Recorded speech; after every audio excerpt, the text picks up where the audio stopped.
Кнігі без літар. Беларускія аўдыёкнігі ад інтэрнэт-бібліятэкі «Камунікат».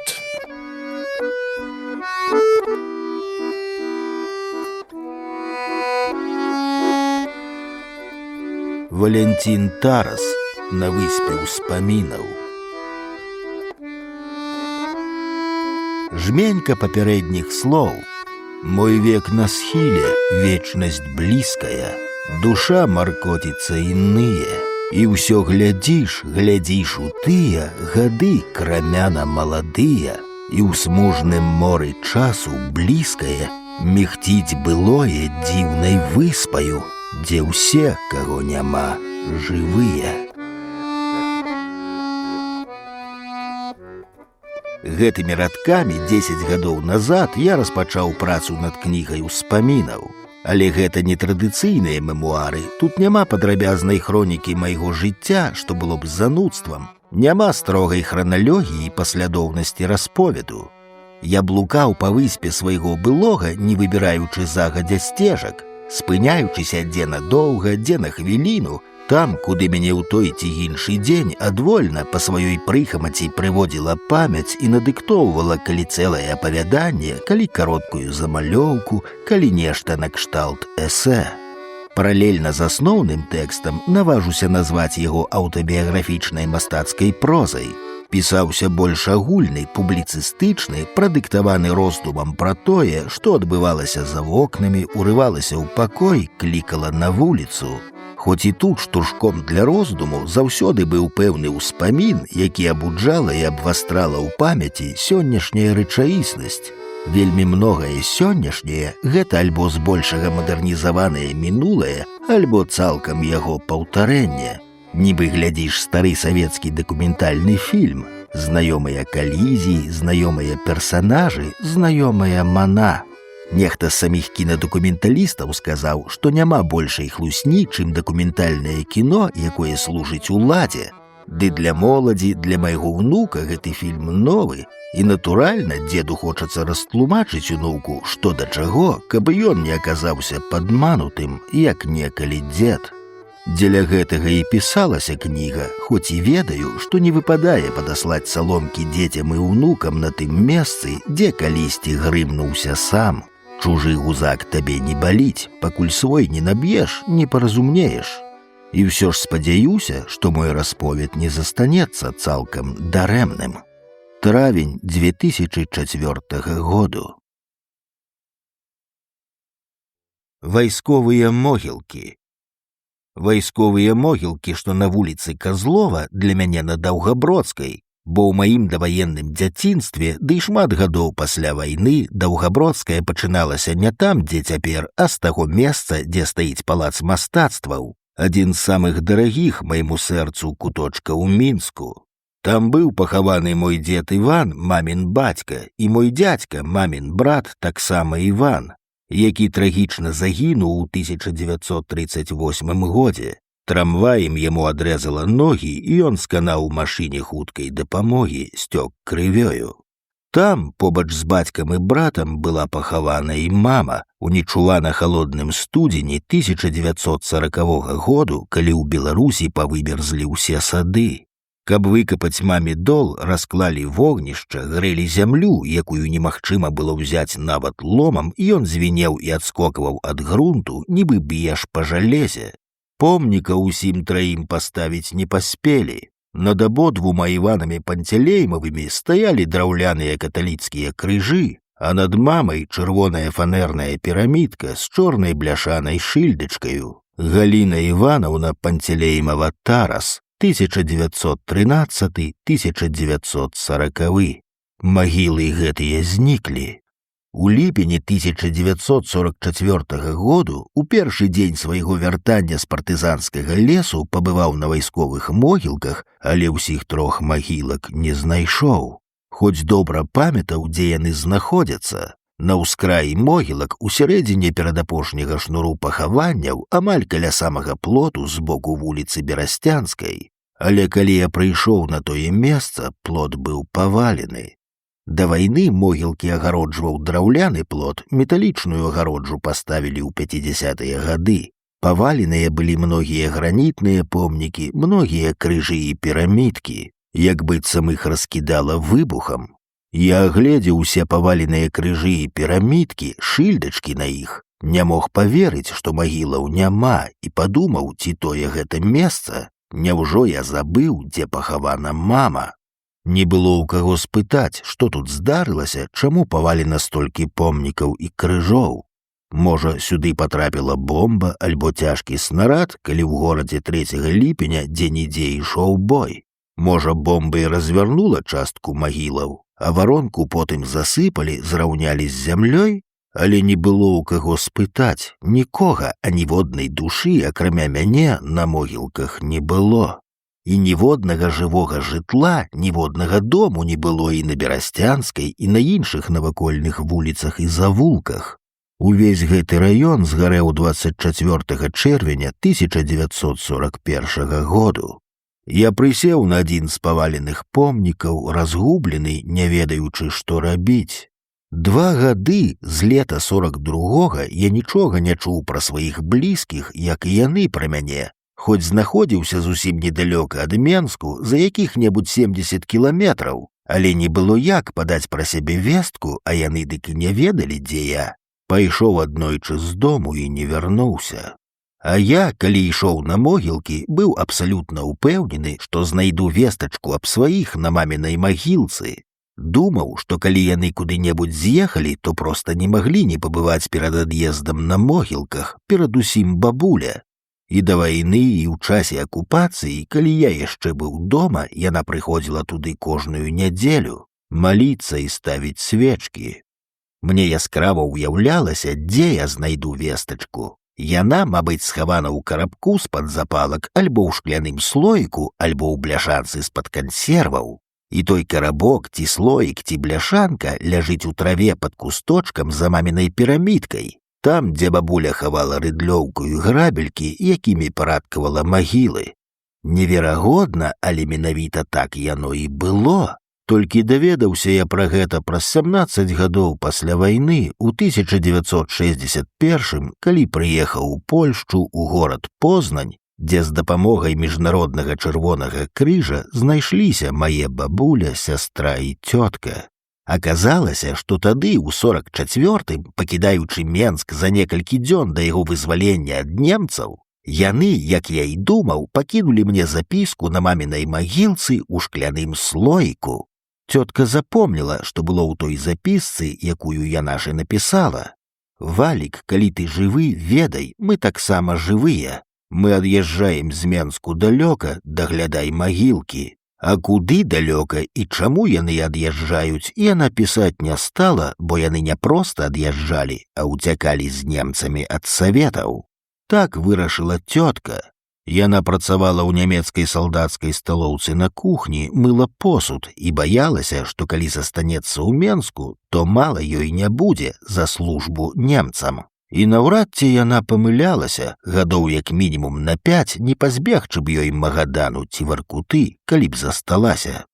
Не мае значэння, што вінаватая была адно ў тым, што мыла ў нямецкай сталоўцы посуд, каб ратаваць ад голаду старую маці і малую пляменніцу, маю сястру.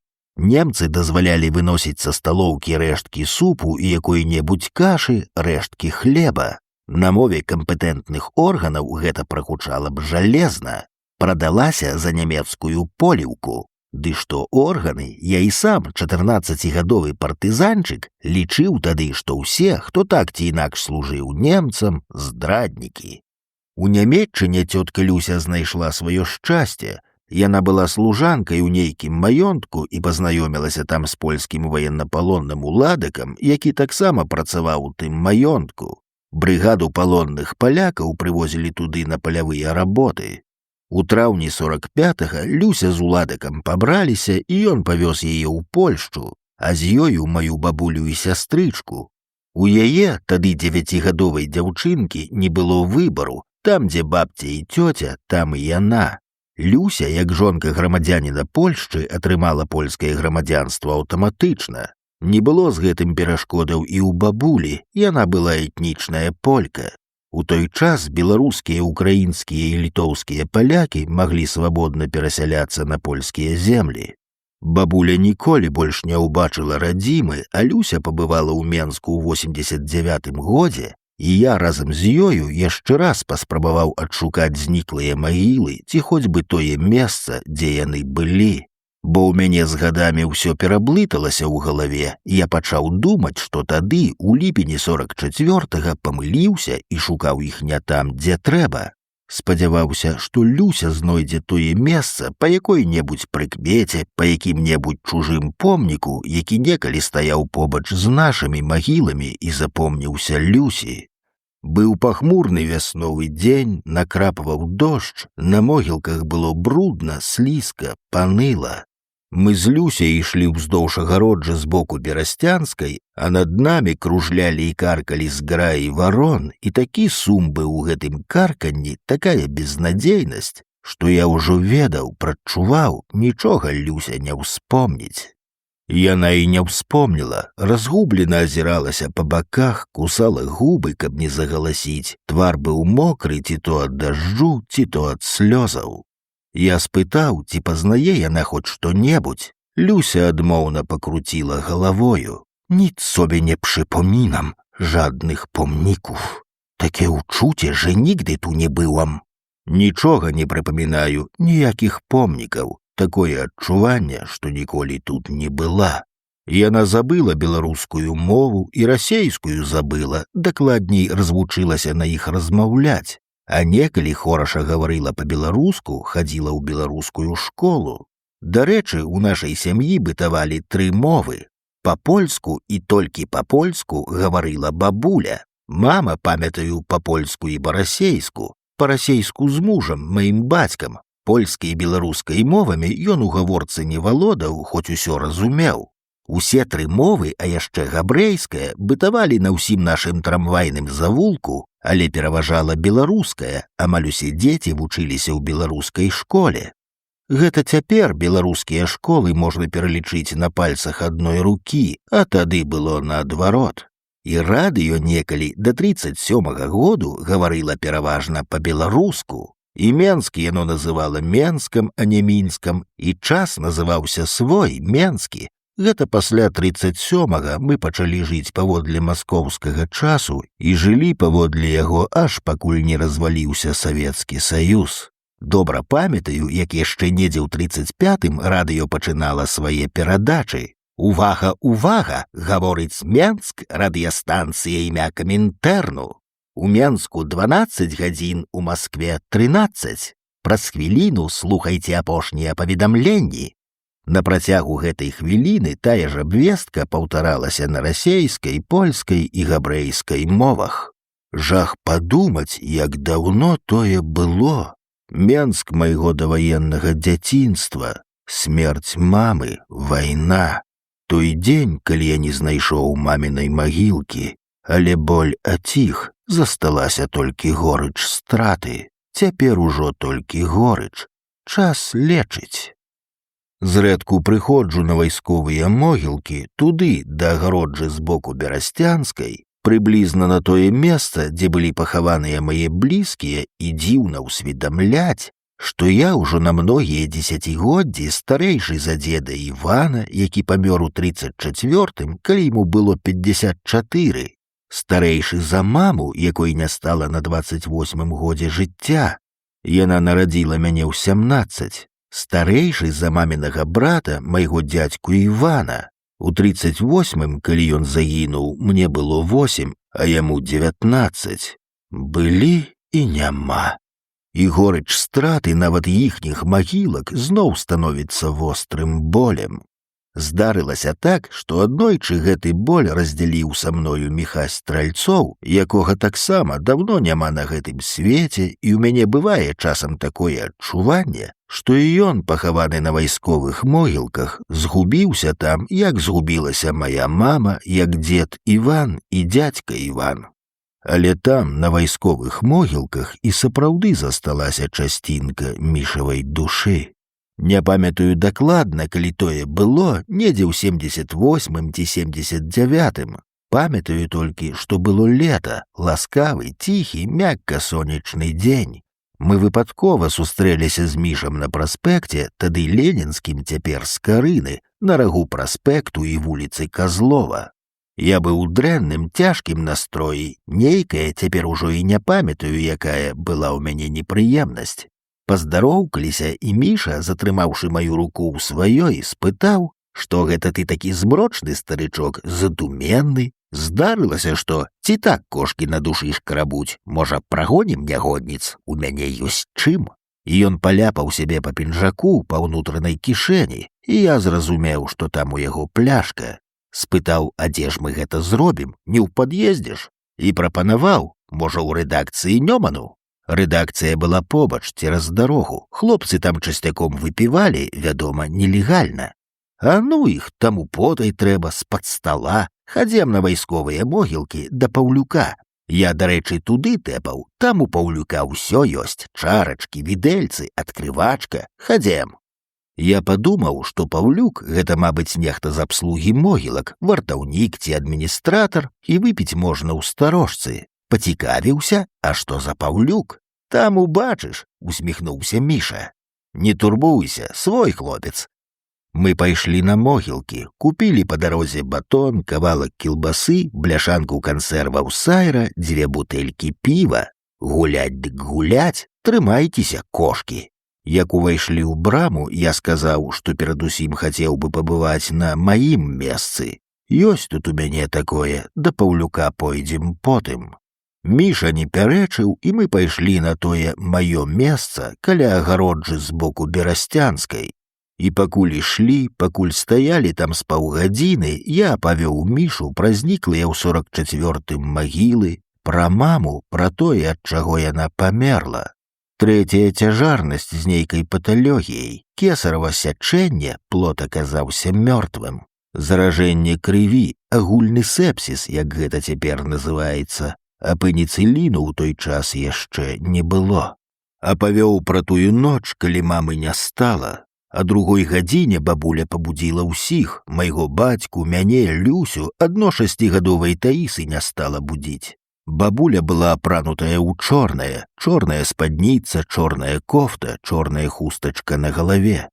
Бацька, збянтэжаны, спалоханы, спытаў, што случилось, Елена Францевна, вам приснился страшный сон? Бабуля доўга, моўчкі глядзела на зяця, на мяне, на Люсю і нарэшце неяк жудасна спакойна сказала: «То не сэн, то правда, Халіна не жые». Бацька разгублена пачаў нешта гаварыць, маўляў, з чаго бабуля гэта ўзяла. Ён жа учора быў у больніцы, і дактары сказалі, што будуць рабіць яшчэ адно пераліванне крыві, што ёсць надзея. Бабуля неяк здзекліва горка усміхнулася. «Юж не вымага, моя цурэчка, жаднай трансфузіі крыві. Не жые, вем же не жые. Не трэба ўжо маёй дачушцы ніякага пералівання крыві. Памерла, ведаю, што памерла». Яна падышла да нізенькай камоды, на якой стаяла ваза з засушанымі кветкамі люнарыі, розныя скрыначкі, лякаваныя і перламутравыя, і некалькі фотокартак у рамачках пад шклом. Адна з іх была маміна. Бабуля ўзяла яе ў рукі, доўга на яе глядзела, потым паставіла асобна, далей ад астатніх. Адчыніла адну з шуфлядак камоды, дастала з яе даўгую белую стэарынавую свечку, папрасіла майго бацьку, каб запаліў. Накапала воску побач з фотокарткай і паставіла на яго свечку. Склала перад сабою рукі, далонь да далоні, ціха зашаптала малітву. Прадчуванне не падманула бабулю. Мама сапраўды памерла ў тую ноч а палове першай, 21 студзеня 1940 году. Прарочым аказаўся мамін сон, пра які я таксама апавёў Мішу. Сон, што сасніўся маме за месяц да таго, як яна легла ў больніцу. Быццам яна ідзе па сцежцы праз высокае густое залатое жыта і раптам бачыць, што ў жыце ляжыць, шырока раскідаўшы рукі, яе бацька, мой дзед Іван, у белай вышыванай кашулі, ласкава усміхаецца і кажа: Куды ты, дачушка, хадзі да мяне, прыляж побач, адпачні. Але маме становіцца жудасна, яна кідаецца бегчы, а жыта не пускае, сцябліны чапляюцца за ногі, за рукі, абвіваюць шыю, душаць, а ласкавы голас усё кліча: «Галя, дачушка, не ўцякай, хадзі да мяне». Пра сон гэты я даведаўся ад бабулі, мама яго ёй расказала. Пра ўсё я тады распавёў Мішу, пра ўвесь свой радавод, пра абодвух дзядоў і абедзвюх бабулек, пра тое, што няма ў мяне яшчэ дзвюх дарагіх магілак, дзеда Міколы і бабулі Крэйны, бацькоў майго таты. Дзед Мікола быў родам з вёскі Мядзвежына, была некалі такая пад самым Менскам, а бабуля Крэйна паходзіла з Літвы, з нейкага габрэйскага мястэчка, так што ўва мне змяшаныя 4 крыві: беларуская, расейская ад дзеда Івана, які паходзіў з Расеі, з гораду Томску. Каб ажаніцца з маёй бабуляй Галяй, ён прыняў каталіцтва. Польская і габрэйская, за якую расплаціліся Мікола і Крэйна. Яны разам былі ў мінскім гета.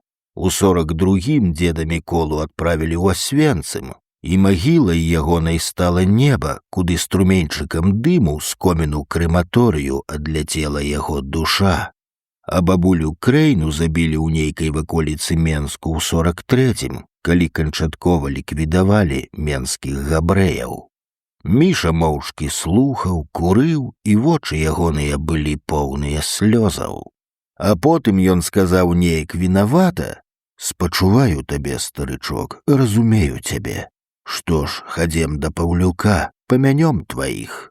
І ён павёў мяне да Паўлюка, але не ў старожку, як я думаў, а некуды ўглыб могілак, туды, дзе былі зусім старыя магілы яшчэ 20-х, пачатку 30-х гадоў. І вось мы падышлі да непрыкметнай магілкі сярод густых зарасцяў хмызняку, у засені старых бярэзін і клёнаў. І там, на сціплым абамшэлым помнічку, я прачытаў імя нябожчыка: Паўлюк Трус. Ну, добрый дзень, Паўлюк. Нібы звяртаючыся да жывога чалавека, сказаў Міша: «Бачыш, нядоўга ты мяне чакаў, але сёння я не адзін, Паўлючок, друг са мною, Валя Тарас. Свой хлопец, Паўлючок, свой хлопец. Трэба нам тут разам з табою пагутарыць». Побач з помнічкам у густой высокай траве быў у Мішы тайнічок. Ён дастаў з яго цэлефанавы мяшэчак, з мяшэчка 2 гранёныя чаркі, відэльцы, адкрывачку, сальнічку, папяровыя сурвэткі, сталовы нож. Вынуў з кішэні і паставіў на траву бутэльку сталічнай. Завіхаючыся, мармытаў сабе пад нос: «У школе праходзяць паэзію Труса, розныя літаратураеды дысертацыі пра 10-й падмурак пішуць, а на магілу ніхто ніколі не завітае. У саюзе пісьменнікаў начальнічкі нашыя, відаць, нават і не ведаюць, дзе Паўлюк пахаваны, дзе яго магілка. Ну, сядай, старычок, наразай батон, кілбаску, кансервы я сам адкрыю». Мы доўга сядзелі каля той закінутай магілы, выпівалі патроху і размаўлялі. Пра ўсё на свеце. Мне было лёгка з ім і свабодна. Хоць зусім розныя мы былі людзі, і розніца ў гадах была ў нас вялікая. Ён быў на 7 гадоў маладзейшы за мяне. Але нарадзіліся мы пад адным знакам, пад вадалівам. Я 9 лютага, ён 14 у дзень святога Валянціна, на мае імяніны. Таму, нягледзячы на ўсю розніцу ў гадах, на ўсю розніцу характараў і жыццёвага вопыту, было ў нас і нешта супольнае, блізкае і мне, і яму. Можа, таму мне ўдалося няблага, ён сам казаў, што няблага, перакласці на расейскую мову радкоў 300 ягоных вершаў. На старонках Нёману ён яшчэ паспеў убачыць гэтыя пераклады. А вось у асобнай маскоўскай кніжцы не ўбачыў, яна выйшла пасля ягонай смерці.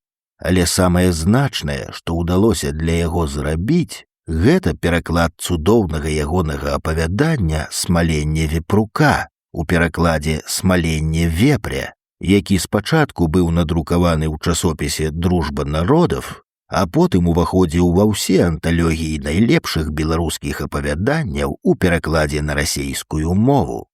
Перачытваючы час ад часу смаленне вепрука, зноў і зноў бачу, што ў ім увесь Міша, уся яго трапяткая, пяшчотная, уразлівая душа, яго найтанчэйшае, пранізлівае ўспрыманне жыцця, яго святла і яго трагізму. Тое апавяданне назаўсёды звязана для мяне з тым днём, ці то ліпеньскім, ці то жнівеньскім, ужо крыху кранутым фарбамі завядання, ціхім сумным днём, калі мы сядзелі ў Паўлюка.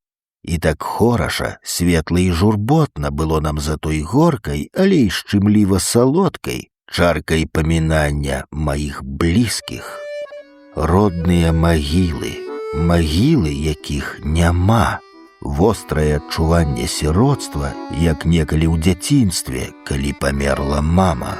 Толькі цяпер да гэтага адчування дадалося горкае пачуццё страты сяброў. Там іх у мяне ўжо больш, чым тут.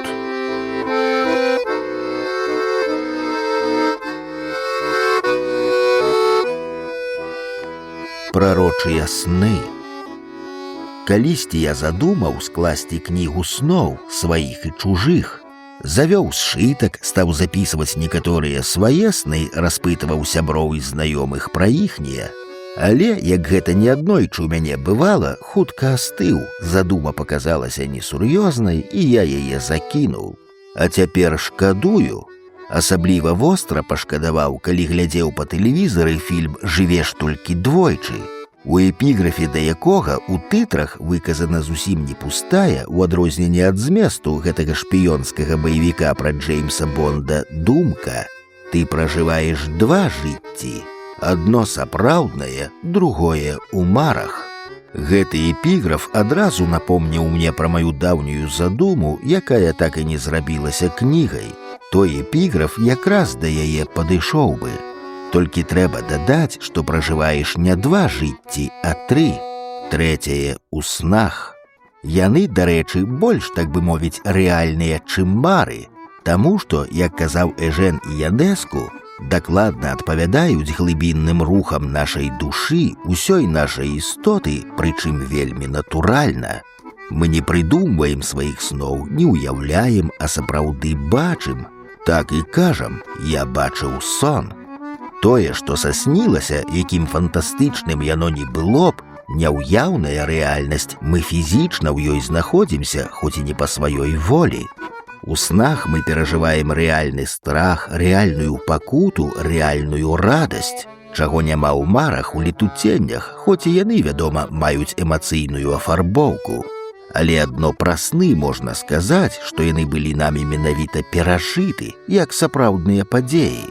Нездарма некаторыя сны помніш усё жыццё. У тым маім сшытку сноў іх некалькі, і маіх, і блізкіх мне людзей. Адзін з іх — сон маёй маці, які сасніўся ёй за 3 месяцы да смерці. Пра той сон, пра заўчасную маміну смерць я ўжо распавёў. У 59-ю гадавіну мамінай смерці згадалася перадгісторыя фатальнага зыходу.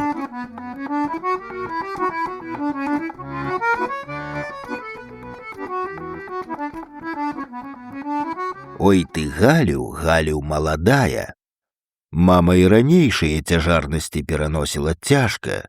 Я ведаў ад бабулі Гэлі, у якіх пакутах мама выношвала мяне. Штодзень ваніты, страта прытомнасці, крывацёкі.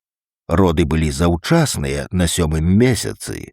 Праз 60 гадоў, засноўваючыся на бабуліных расповедах, я напісаў пра сваё немаўляцтва ў маленькай аповесці ў вершах «Жил-был мальчик», якая ў 1990 годзе была надрукавана ў часопісе «Нёман». Год рождения 1930, год белой лошади. Родился слабенький, недоношенный, согревали грелками в коробке с ватой. Он лежал в коробке, невесомый, как перышко, жизнь в нем еле теплилась, еле мерцала. И так попробуй выходить такого заморыша, а тут еще у мамы молоко пропало.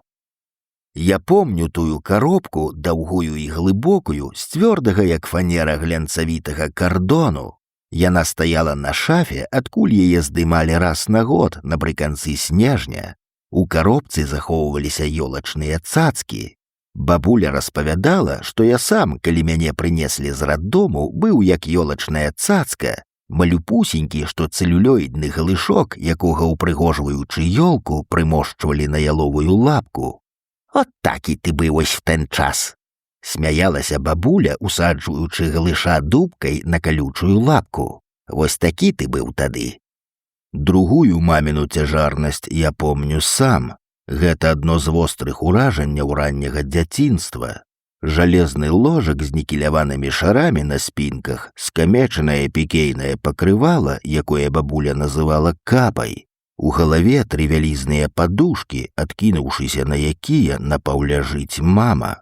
Твар у яе ў жоўтых плямах, нос распухлы і губы распухлыя, таўстыя, патрэсканыя да крыві. Мяне палохаюць ейныя вочы, яны нейкія страшныя, не сінія, як звычайна, а бялёсыя, сляпыя, пад вачыма цёмныя, аж чорныя кругі. Яна ў халаце, зялёным у белы гарошак, з закасанымі вышэй худзенькіх вострых локцікаў рукавамі, рукі тоненькія, з блакітнымі жылачкамі. Пад ложкам стаіць зялёны маляваны тазік. Мама распора звешваецца з ложка, высоўвае з-пад яго тазік і ванітуе ў яго белай цягучай сліззю. Але на гэты раз дзіця нарадзілася ў належны тэрмін, дзяўчынка, якую назвалі Таісай.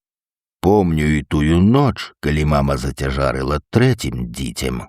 Мне было тады 9 гадоў, і я ўжо ўсё разумеў, ведаў, адкуль бяруцца дзеці.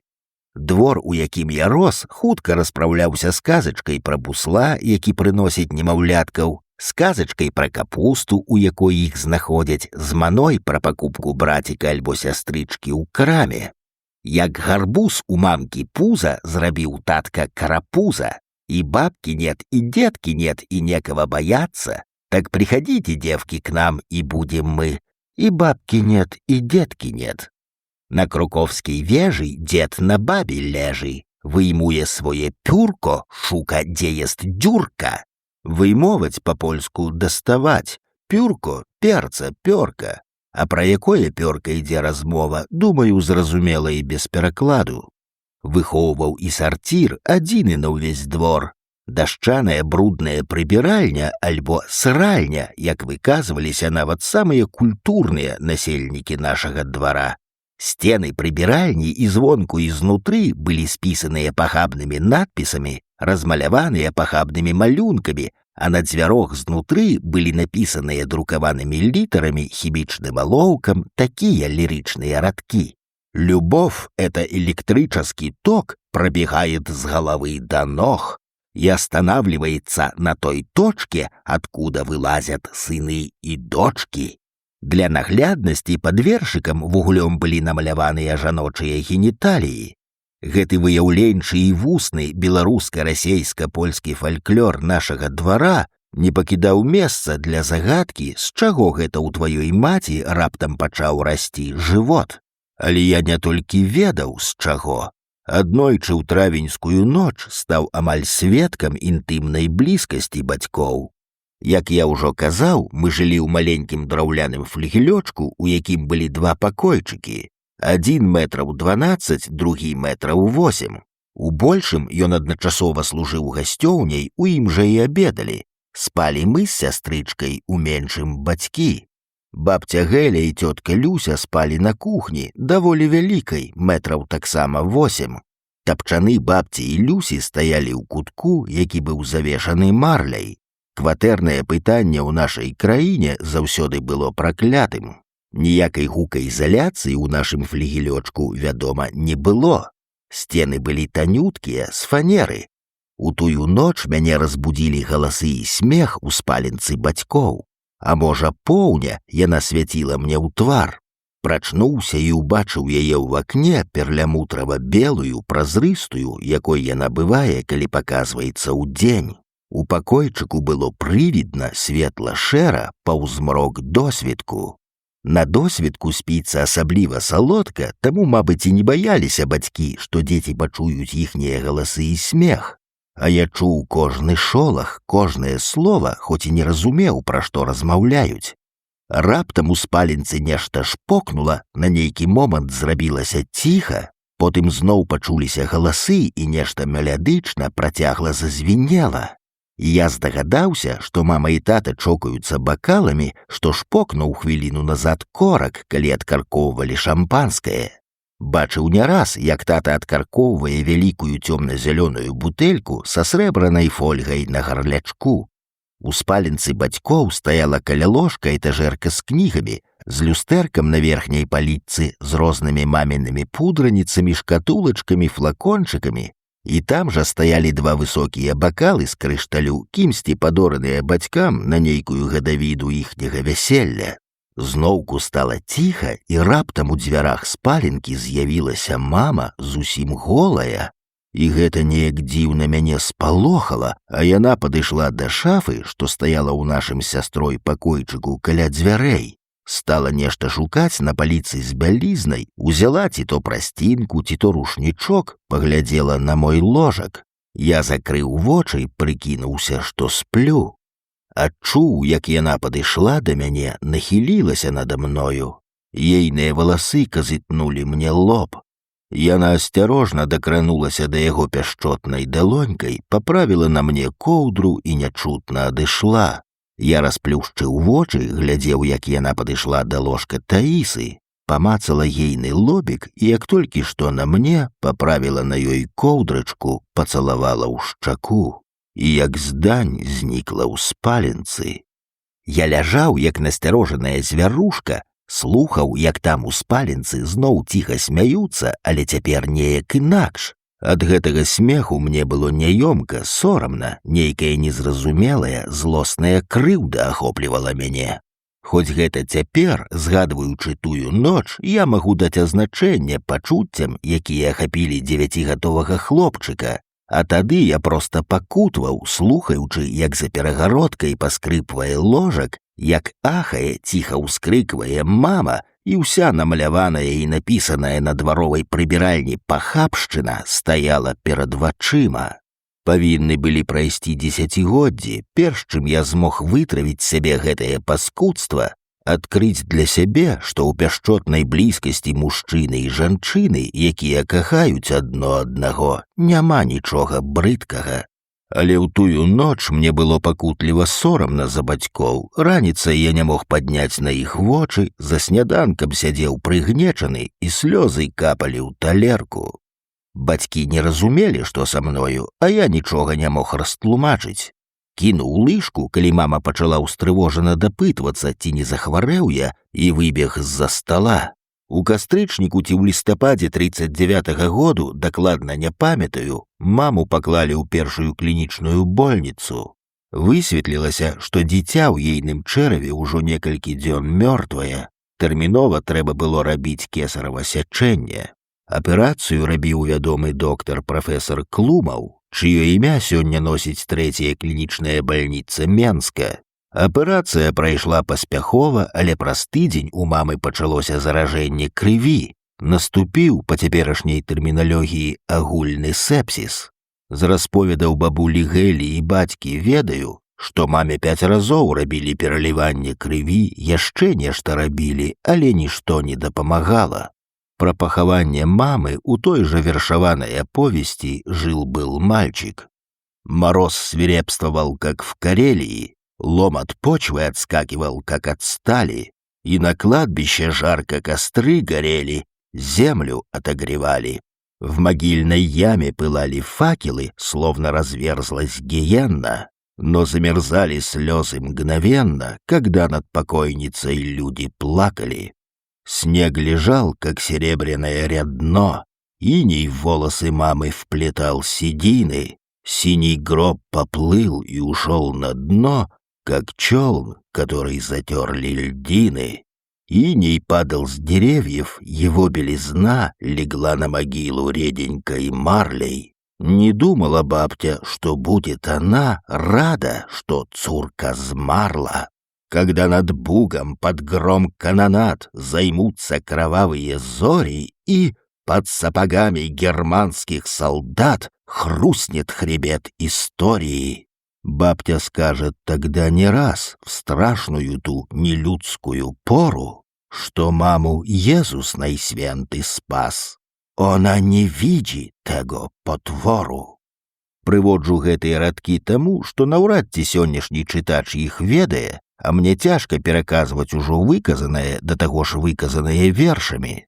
Як іх пераказаць?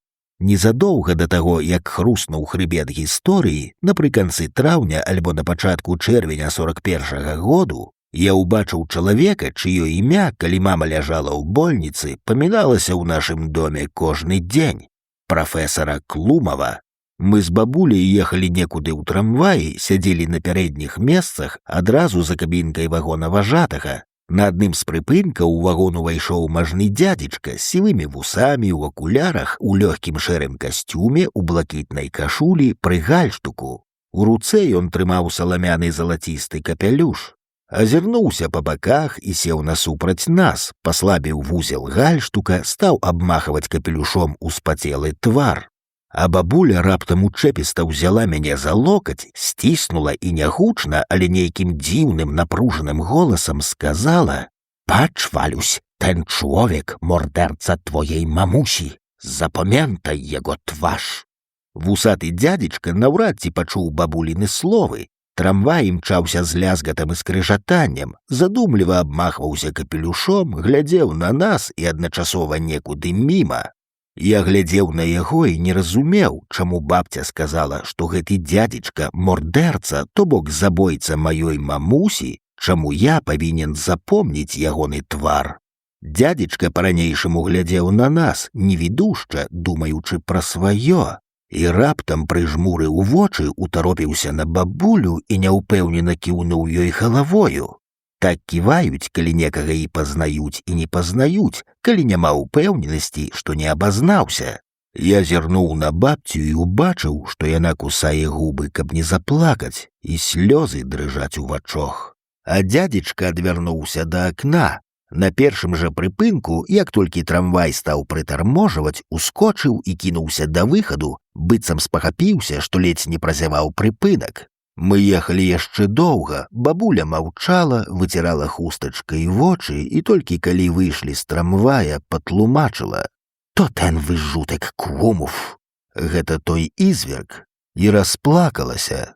Выплакаўшыся, перахрысцілася, уздыхнула, сказала, што яна гэтаму чалавеку, Клумаву, не суддзя, адзін Бог яму суддзя. Але ёй, калі яна ўбачыла гэтага чалавека, зрабілася так горка, так балюча. Чаму ён не ўратаваў ейную дачку, маю мамусю? Хто мог прадбачыць, што менш чым праз год, напрыканцы зімы 41-42, я прыйду да Клумава на кватэру, 12-гадовы абарванец, галодны, закачанелы ад холаду, і Клумав завядзе мяне ў цёплую кухню, пасадзіць за стол і напоіць аранжава-жоўтай рамонкавай гарбатай у прыкуску з кавалачкам колатага цукру і дасць мне да гарбаты лусту ржанога вясковага хлеба, сапраўднага хлеба, якога я, як і цукру, у вочы не бачыў з пачатку акупацыі. Хлеб, які бенчукі атрымлівалі па картках гарадской управы, быў на чвэрць з пілавіннем, калючы, без аніякага смаку, быццам ясі паперу. Да Клумава мяне паслала жанчына, якая была звязана з менскім падполлем, Надзея Міхайлаўна Баўбель. Да вайны мы жылі ў адным двары, яна сябравала з маёй маці, ведала мяне, што называецца спялюх, таму і не пабаялася зрабіць мяне сваім пасыльным. Я павінен быў перадаць Клумаву, што ў цёткі Надзі ўсё ў парадку, што яна дзякуе за бульбу, якую ёй на мінулым тыдні даставіў Эрык, і вельмі просіць прыслаць яшчэ. І хоць бы крыху морквы. Гэта была умоўная фраза, але я не ведаў, што яна умоўная і азначае нешта зусім іншае. Пазней, калі Надзея Міхайлаўна стала пасылаць мяне па іншых адрасах з такім самым даручэннем, перадаць тую ці іншую фразу, якую трэба было запомніць слова ў слова, я пачаў здагадвацца, што фразы тыя маюць нейкі іншы сэнс. Накіроўваючыся да Клумава, я не ведаў, да каго іду. Надзея Міхайлаўна назвала толькі імя па бацьку. Скажаш, што ты да Яўгена Владзіміровича ад цёткі Надзі. Мабыць, яна і сама не ведала, што Яўген Владзімірович гэта прафесар Клумаў. Сама была толькі адным са звенняў канспіратыўнага ланцужка. Адрас, па якім я ішоў тады, забыўся за 6 з гакам дзесяцігоддзяў. Не памятаю ні вуліцы, ні тым больш нумару дому. Помню толькі, што дом быў трохпавярховы, цагляны. Дзверы патрэбнай мне кватэры былі абабітыя лямцам, на іх вісела паштовая скрынка з белай ацынкаванай бляхі. На дзвярным вушаку кнопка званка. Я доўга ціснуў на тую кнопку, забыўшыся, што званок зазвінець не можа, таму што ў горадзе ў жылых дамах ужо год не было электрычнасці. Потым пастукаў кулаком па лямцу, па паштовай скрынцы, прыслухаўся да цішыні за дзвярыма, а не шолаху. Але вось нешта бразнула, шчоўкнула, дзверы ледзь-ледзь прыадчыніліся, і нехта ціха спытаў: «Табе каго, хлопчык?» Я сказаў у цёмную шчыліну, што мне патрэбны Яўген Владзімірович, што я ад цёткі Надзі, і дзверы адчыніліся шырэй, той жа голас сказаў: «Заходзь». У прыхожай быў паўзмрок, і я не мог добра разгледзець твар чалавека, які стаяў за парогам. Бачыў толькі, што ў яго вусы і што ён у акулярах. Ён спытаў: «Ну і што там у цёткі Надзі? Усё добра?» Я адказаў завучанай фразай. Ён памаўчаў, потым сказаў: «Перадай цётцы Надзі, што морквы пакуль што няма, а крыху бульбы Эрык ёй неўзабаве прынясе». І ўсё, мне трэба было ісці, але я стаяў, нечага чакаючы, і соплі цяклі ў мяне з носа ад цеплыні ў прыхожай, адыходзілі ад холаду ногі ў зношаных лыжных чаравіках. І раптам пачуў: «Ты, відаць, зусім змерз, здымай паліцечка, зараз гарбаты пап'ем, сагрэйся». Пальцы ў мяне задубелі і не гнуліся, і ён дапамог мне расшпіліць гузікі паліцечка, павесіў яго і аблезлую маю вушаначку на высокую вешалку. Самому дацягнуцца да яе мне не хапала росту, і павёў на кухню. Яна была вялізная, з шырокім акном, на сценах віселі некалькі нацюрмортаў у пазалочаных рамах, карціны са сцэнамі палявання, алень, на якога нападаюць паляўнічыя сабакі, і забіты заяц на белым снезе, на якім рдзеюць кроплі крыві. Пасярод кухні стаяў круглы дубовы стол без абруса, да стала былі прыстаўлены высокія дубовыя табурэты. З правага боку, як увойдзеш, стаяў буфет, таксама дубовы з разьбой на дзверцах. Раней я ніколі не бачыў такіх кухань, як гэтая. Яна была большая за ўсю нашу кватэрку ў дамку ў трамвайным завулку і такая прыгожая. Таму з усімі падрабязнасцямі і засталося ў памяці ўражанне ад той кухні. А яшчэ запомнілася кафельная грубка пліта з 4 шырокімі камфоркамі. Дверцы топкі былі ў выглядзе галавы Мефістофеля, чыгуннае ліццё. Каля пліты стаяў вялізны плецены кошык з трэскамі, і гаспадар, я пакуль што бачыў яго толькі са спіны, насаваў у топку трэсак, прычыніў дверцы топкі, і ў ёй загудзела, затрашчала полымя. Відаць, у печы палілася да майго прыходу, і ў топцы было поўна распаленых вуглёў. І сіні эмаляваны чайнік на адной з канфорак адразу запыхкаў з носіка парай. І тут гаспадар павярнуўся да мяне тварам, і я адразу яго пазнаў. Той самы дзядзечка, пра якога бабуля сказала тады ў трамваі, што ён мордэрца маёй мамы. Пазнаў і спалохаўся, разгубіўся. А мордэрца падышоў да буфета, узяў 2 тонкія шклянкі ў срэбраных падшклянках, паставіў іх на стол і задумаўся, узяўся рукамі за скроні, штосьці ўспамінаючы, невідушча паглядзеў на мяне і сказаў: «Ага, не мне, сабе самому». І зноў падышоў да буфета, стаў высоўваць адну за другой шуфляды, нешта ў іх шукаў. Гэта мне добра запомнілася, ён увесь час нешта шукаў. Не ведаў, дзе што ляжыць, і нагул неяк няўпэўнена пачуваў сябе ў той кухні. Ён быў у кватэры адзін, нікога не было чуваць. Цяпер я думаю, што, магчыма, гэта была не ягоная кватэра, а чужая, явачная. Удакладніць мог бы Эрык, той самы Эрык, які ўпамінаўся ва ўмоўнай фразе, бульбу Эрык даставіў на мінулым тыдні. Тады, у 42-м годзе, я не ведаў і не мог ведаць, хто такі Эрык. Для мяне гэтае імя было толькі словам з той фразы, а праз 20 гадоў імя тое нечакана для мяне персаніфікавалася. Я пазнаёміўся на кінастудыі «Беларусьфільм» з Эрнстам Калядэнкам, намеснікам галоўнага рэдактара студыі. Аднойчы разгаварыліся, сталі згадваць вайну, акупацыю. Я распавёў Калядэнку пра сябе, пра тое, як пабываў прафесара Клумава па заданні Надзеі Міхайлаўны Баўбель. І аказалася, што Калядэнка і ёсць той Эрык, які дастаўляў ёй бульбу ад Клумава, медыкаменты, марлю і ёд для партызанаў, што ён быў адным з найбліжэйшых памочнікаў Клумава і, дарэчы, даводзіўся яму нейкай раднёй. Так абстрактнае для мяне імя абярнулася светлавалосым сінявокім хлопцам з даўгім, што ў каня, сімпатычным тварам. На жаль, ён даўно памёр, Эрык Калядэнка, хлопец з майго ваеннага дзяцінства, можна сказаць, паплечнік па барацьбе. Хоць у гады акупацыі мы не ведалі аб існаванні адзін аднаго. За гарбатай Клумаў распытваў, колькі мне гадоў, хто мае бацькі. Я адказваў, нягледзячы на яго, баяўся сустрэцца з ім вачыма, баяўся, што і ён мяне пазнае. Сёння цяжка аднавіць у эмацыйнай памяці тое, што я тады перажываў, але памятаю, што ў мяне не было да Клумава варожага пачуцця.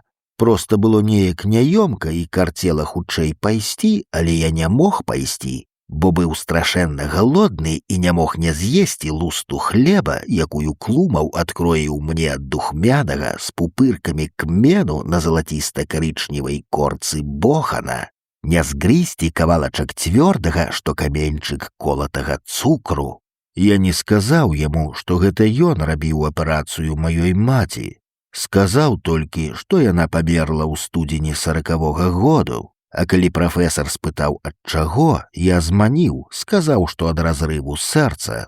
Праводзячы мяне, ён і з сабою даў мне лусту хлеба, ужо ў прыхожай сунуў яе ў кішэнь майго падранага паліцечка, надзеў мне на галаву маю вушаначку і развітаўся са мною за руку, як з дарослым, сказаў: «Будзь малайчынай». Усё гэта з новай сілай ярка ўспыхнула ў памяці, калі ў 3-й клінічнай больніцы ляжала мая жонка. Я прыходзіў да яе ў адведкі, прыносіў гасцінца. Неяк прынёс па ейнай просьбе булачку з макам, і калі жонка ела яе, раптам згадаў тую лусту клумаўскага хлеба, адчуў у роце ягоны смак, і да мяне неяк па-новаму дайшло, што 3-я клініка носіць імя Клумава. І было фізічнае адчуванне злучанасці далёкага былога з сённяшнім днём, прысутнасці ў ім тых, каго даўно няма. І думалася, як натуральна, хоць і дзівосна, пераплятаюцца, мяжуюцца лёсы людзей, якія ніколі не бачылі адзін аднаго ў вочы, жылі ў розны час. Тканіна жыцця непарыўная, нават абарваныя ейныя ніці ўсё адно ўплецены ў адзіны сюжэтны вузел бясконцай аповесці.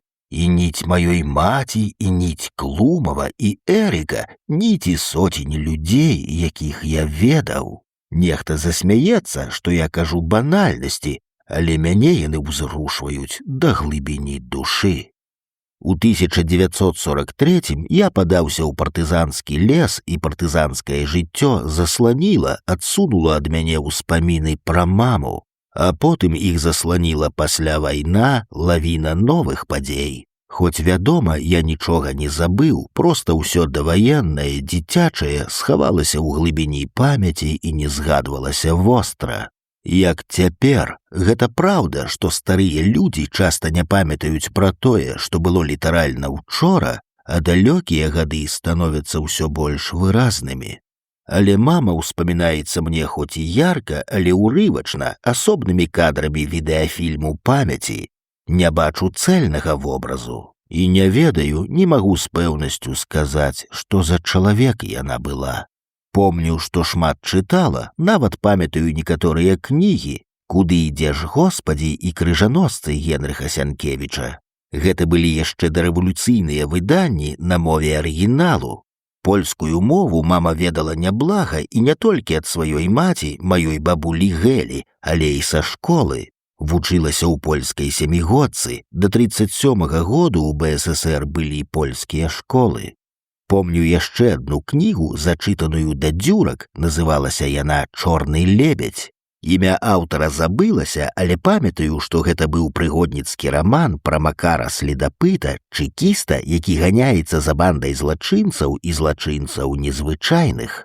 Яны выкрадалі дзяцей, забівалі і рабілі з іхняга мяса катлеты. Дзеянне рамана адбываецца ў час страшэннага голаду ў Паволжы ў 1921 годзе. «Чорны лебедь» – адзін з дарослых раманаў, прачытаны мною ў 8гадовым узросце. А прачытаў я яго таму, што мама забараняла мне чытаць той раман, нават у рукі браць не дазваляла. Нельга табе чытаць пра такія жахі, рана.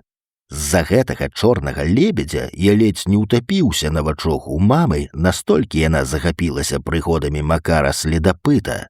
Нічога вакол сябе не бачыла і не чула. Здарылася гэта ў вёсачцы Горнаўка. Была такая, а можа існуе і сёння, дзесьці непадалёк ад страшыцкага гарадка. На рэчцы, назвы якой я не помню. На той рэчцы была ці то штучная запруда, ці то прыродная затока, акаймаваная ніцымі вербамі люстра цёмнай нерухомай вады. Калі ўплёсквала рыба, па воднай паверхні разыходзіліся павольныя кругі, што ўказвала на небяспечную глыбіню затокі. Але мне тыя павольныя лянівыя кругі ні аб чым не гаварылі. Я быў гарадскі хлапчук, які першы раз у жыцці прыехаў з мамай на дачу. Хоць гэта толькі так казалі, дача. Да вайны амаль ва ўсіх гараджан сваёй дачы не было. Паехаць летам на дачу азначала зняць пакой альбо закуток у вёсцы ў хаце якой-небудзь цёткі. Горад жыў кепска, людзі таўкліся ў чэргах за ўсім існым. За хлебам, за цукрам, за маргарынай, за малаком. Колькі сябе помню, столькі помню і чэргі. Базар быў дарагі, а ў вёсцы дачнікам усё абыходзілася значна танней. І зеляніна, і бульба, і малако, і яйкі.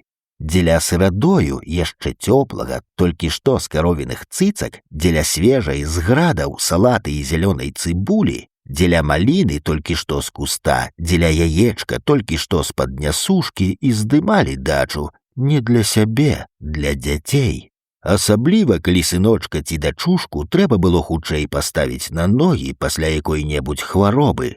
А я зімой 38-го году перанёс скарлаціну, пасля якой пачаліся розныя ўскладненні. То запаленне лёгкіх, то запаленне сярэдняга вуха, то яшчэ нейкая зараза. І да лета я ператварыўся ў шкілетік, адны вочы засталіся і нос тырчэў, што ў бураціна. Вось мама і зняла дзеля мяне дачу за куток у хаце цёткі Зосі, з якой пазнаёмілася ў Менску на камароўскім рынку. Нешта ў яе купляла, і чымсьці цётка Зося спадабалася маме. Дамовіліся, што Зося кожную нядзелю будзе прыносіць нам у дом малако і смятану, тварог і яйкі, дала ёй наш адрас. І Зося стала прыходзіць, мама кожнага разу чым-небудзь яе частавала, дарыла ёй свае рэчы, якія выйшлі з моды, але зусім не заношаныя, амаль новыя. То спадніцу, то кофтачку, то сукенку, то пантофлі. Зося была аднаго росту з мамай, і фігуры ў іх былі амаль аднолькавыя, хоць Зося была намнога старэйшая за маму гадоў на 20. Калі ў бацькоў зайшла размова пра дачу, мама вырашыла пасяліцца ў Зосі. Тая ўзрадавалася, тым больш, што мама заплаціла ёй адразу за ўсё лета. У Горнаўку маленечкая вёсачка двароў 10-12, а Горнаўка таму, мабыць, што вакол і на самой справе былі зялёныя горы. Ну не горы, вядома, узгоркі, але для 8гадовага гарадскога хлопчыка горы. Нас прывёз шофер калгаснага грузавіка. Мы з мамай прагаласавалі яму на Лагойскім тракце, і гэта ж трэба, аказалася, што калгас, у якім працуе шофер, якраз пад Астрашыцкім гарадком і знаходзіцца. У той калгас уваходзіць і Горнаўка, шофер бывае ў ёй амаль штодзень, усіх там ведае, і высадзіць нас каля самага, як ён сказаў, зосчынага палацу. Шофер быў малады хлопец, чубаты, белазубы. І мама была зусім маладзенькая, дакладней выглядала зусім маладзенькай, ледзь не дзяўчынкай-падлеткам, хоць ёй было ўжо 25. Шофер не верыў, што яна едзе на дачу з сынам. «Маніш, дзяўчына, браціка, відаць, вязеш у вёску на папраўку. Хварэў, відаць, брацік, што такі здыхлік». Яны з мамай размаўлялі ўсю дарогу, ён па-беларуску. У вёсках у той час яшчэ моцна трымалася беларуская мова. Мама па-расейску, і ён усё спрабаваў адгадаць, што ў мамы за акцэнт. Спытаў, ці не польскі. Мама адказала яму нейкай польскай фразай, і ён усклікнуў: «О, прекрасная палячка!» Ён яўна заляцаўся да мамы, клеіў яе, як цяпер гавораць маладыя людзі на сваім слэнгу.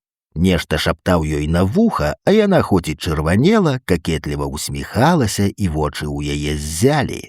Час ад часу шофер абдымаў маму правой рукой за плечы, кіраваў адной левай, і хоць у кабінцы было свабодна, што я, трэсачка, я сеў з рэўнасці маме на калені, каб шофер больш не абдымаў яе. Але ён усё адно абдымаў, касіўся на мяне гарэзлівым сінім вокам. Але ж і здыхлік ты, хлапчанятка. Ну нічога, на вёсцы хутка паправішся, пазагараеш, паплаваеш, адразу падужэеш. Мама сказала, што я не ўмею плаваць, а шофер сказаў весела: «Навучыцца, галоўнае, каб не забаяўся вады. Вады не трэба баяцца, яна сама цябе трымае. Ты толькі грабі рукамі, як жабка лапкамі, ці як сабачка грабе. Бачыў, як сабачкі плаваюць, вось і ты гэтак, і не бойся вады». Прыехалі ў Горнаўку, грузавік падкаціў да веснічак цёткі Зосі і спыніўся. Шофер дапамог нам выйсці з кабіны. Узяў мяне на рукі і паставіў на зямлю, потым падхапіў маму за талію лёгка, што пушынку. Гукнуў у бок хаты: «Гэй, цётка, прымай гасцей». На ганачак выйшаў высокі русявы хлопец у чорных трусах і ружовай майцы. Паглядзеў у наш бок і крыкнуў: «Маці ў гародзе, зараз паклічу». І пайшоў некуды за хату. Гэта, як сказаў нам шофер, быў сын цёткі Зосі, Мітька. Ён паказаўся мне зусім дарослым, для мяне дзядзечка, хоць было яму тады гадоў 17. Шофер залез у кузаў, падаў маме наш чамадан з пасцельнай бялізнай і рознай вопраткай, саскочыў на зямлю. Мама палезла ў сумачку за грашыма, спытала ў шофера, колькі яна яму вінна. Але ён засмяяўся і сказаў: «Адну буську».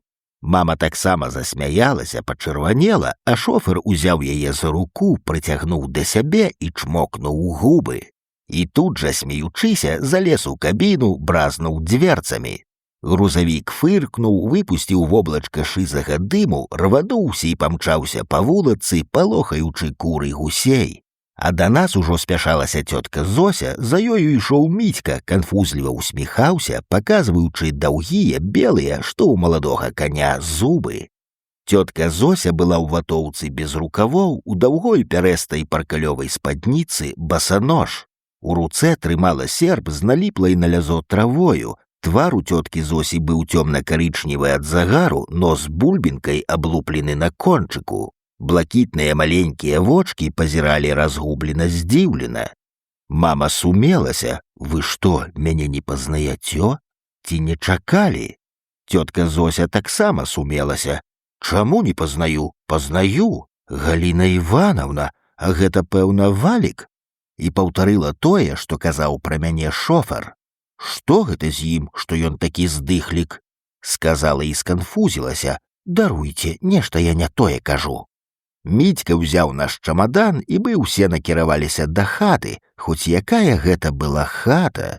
Хацінка з учарнелай саламянай страхою, з маленечкімі вокнамі, бярвенні сценаў заімшэлі і здаваліся пафарбаванымі зялёнай фарбай, ганачак струхлявеў.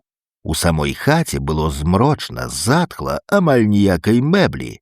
Абшарпаны стол каля ваконцаў, ля стала даўгая лава. Нізенькі зэдлік ля печы, якая займала ледзь не палову хаты. Кут паміж печчу і левай сцяною быў завешаны паркалёвай фіранкай, зусім як у нас дома ў трамвайным завулку. Аказалася, што гэты кут і ёсць пакойчык, у якім будзем жыць мы з мамай. Там стаяў шырокі тапчан з двума бруднымі цюфякамі і двума шэрымі падушкамі без навалак. Тётка Зося сказала, што зімою тут спіць Мітька, а летам спіць у хлеўчыку на сене. Цяпер яна будзе спаць на сене, хоць звычайна і зімою, і летам спіць на печы. Так што мы будзем у хаце адны, ніхто нам не будзе перашкаджаць. І спытала нясмела: можа, што не так? Але мама сказала, што ўсё цудоўна, раскрыла наш чамадан, дастала з яго прасціны і пасцяліла на тюфякі, запхнула падушкі ў навалкі. Пашкадавала, што не ўзяла з сабою лёгкія коўдры, але тётка Зося сказала, што дасць нам чысцюткія посцілкі. Так пачалося нашае жыццё ў Горнаўцы, а дні праз 3 мы з мамай пайшлі на рэчку, на тую затоку. Мама паклала на траву посцілку, загадала мне распрануцца да трусікаў і загараць, нікуды не шастаць у ваду ні нагой, таму што тут вельмі глыбока, тётка Зося папярэдзіла. Мама таксама распранулася, засталася ў купальніку і стала чытаць свайго чорнага лебедзя.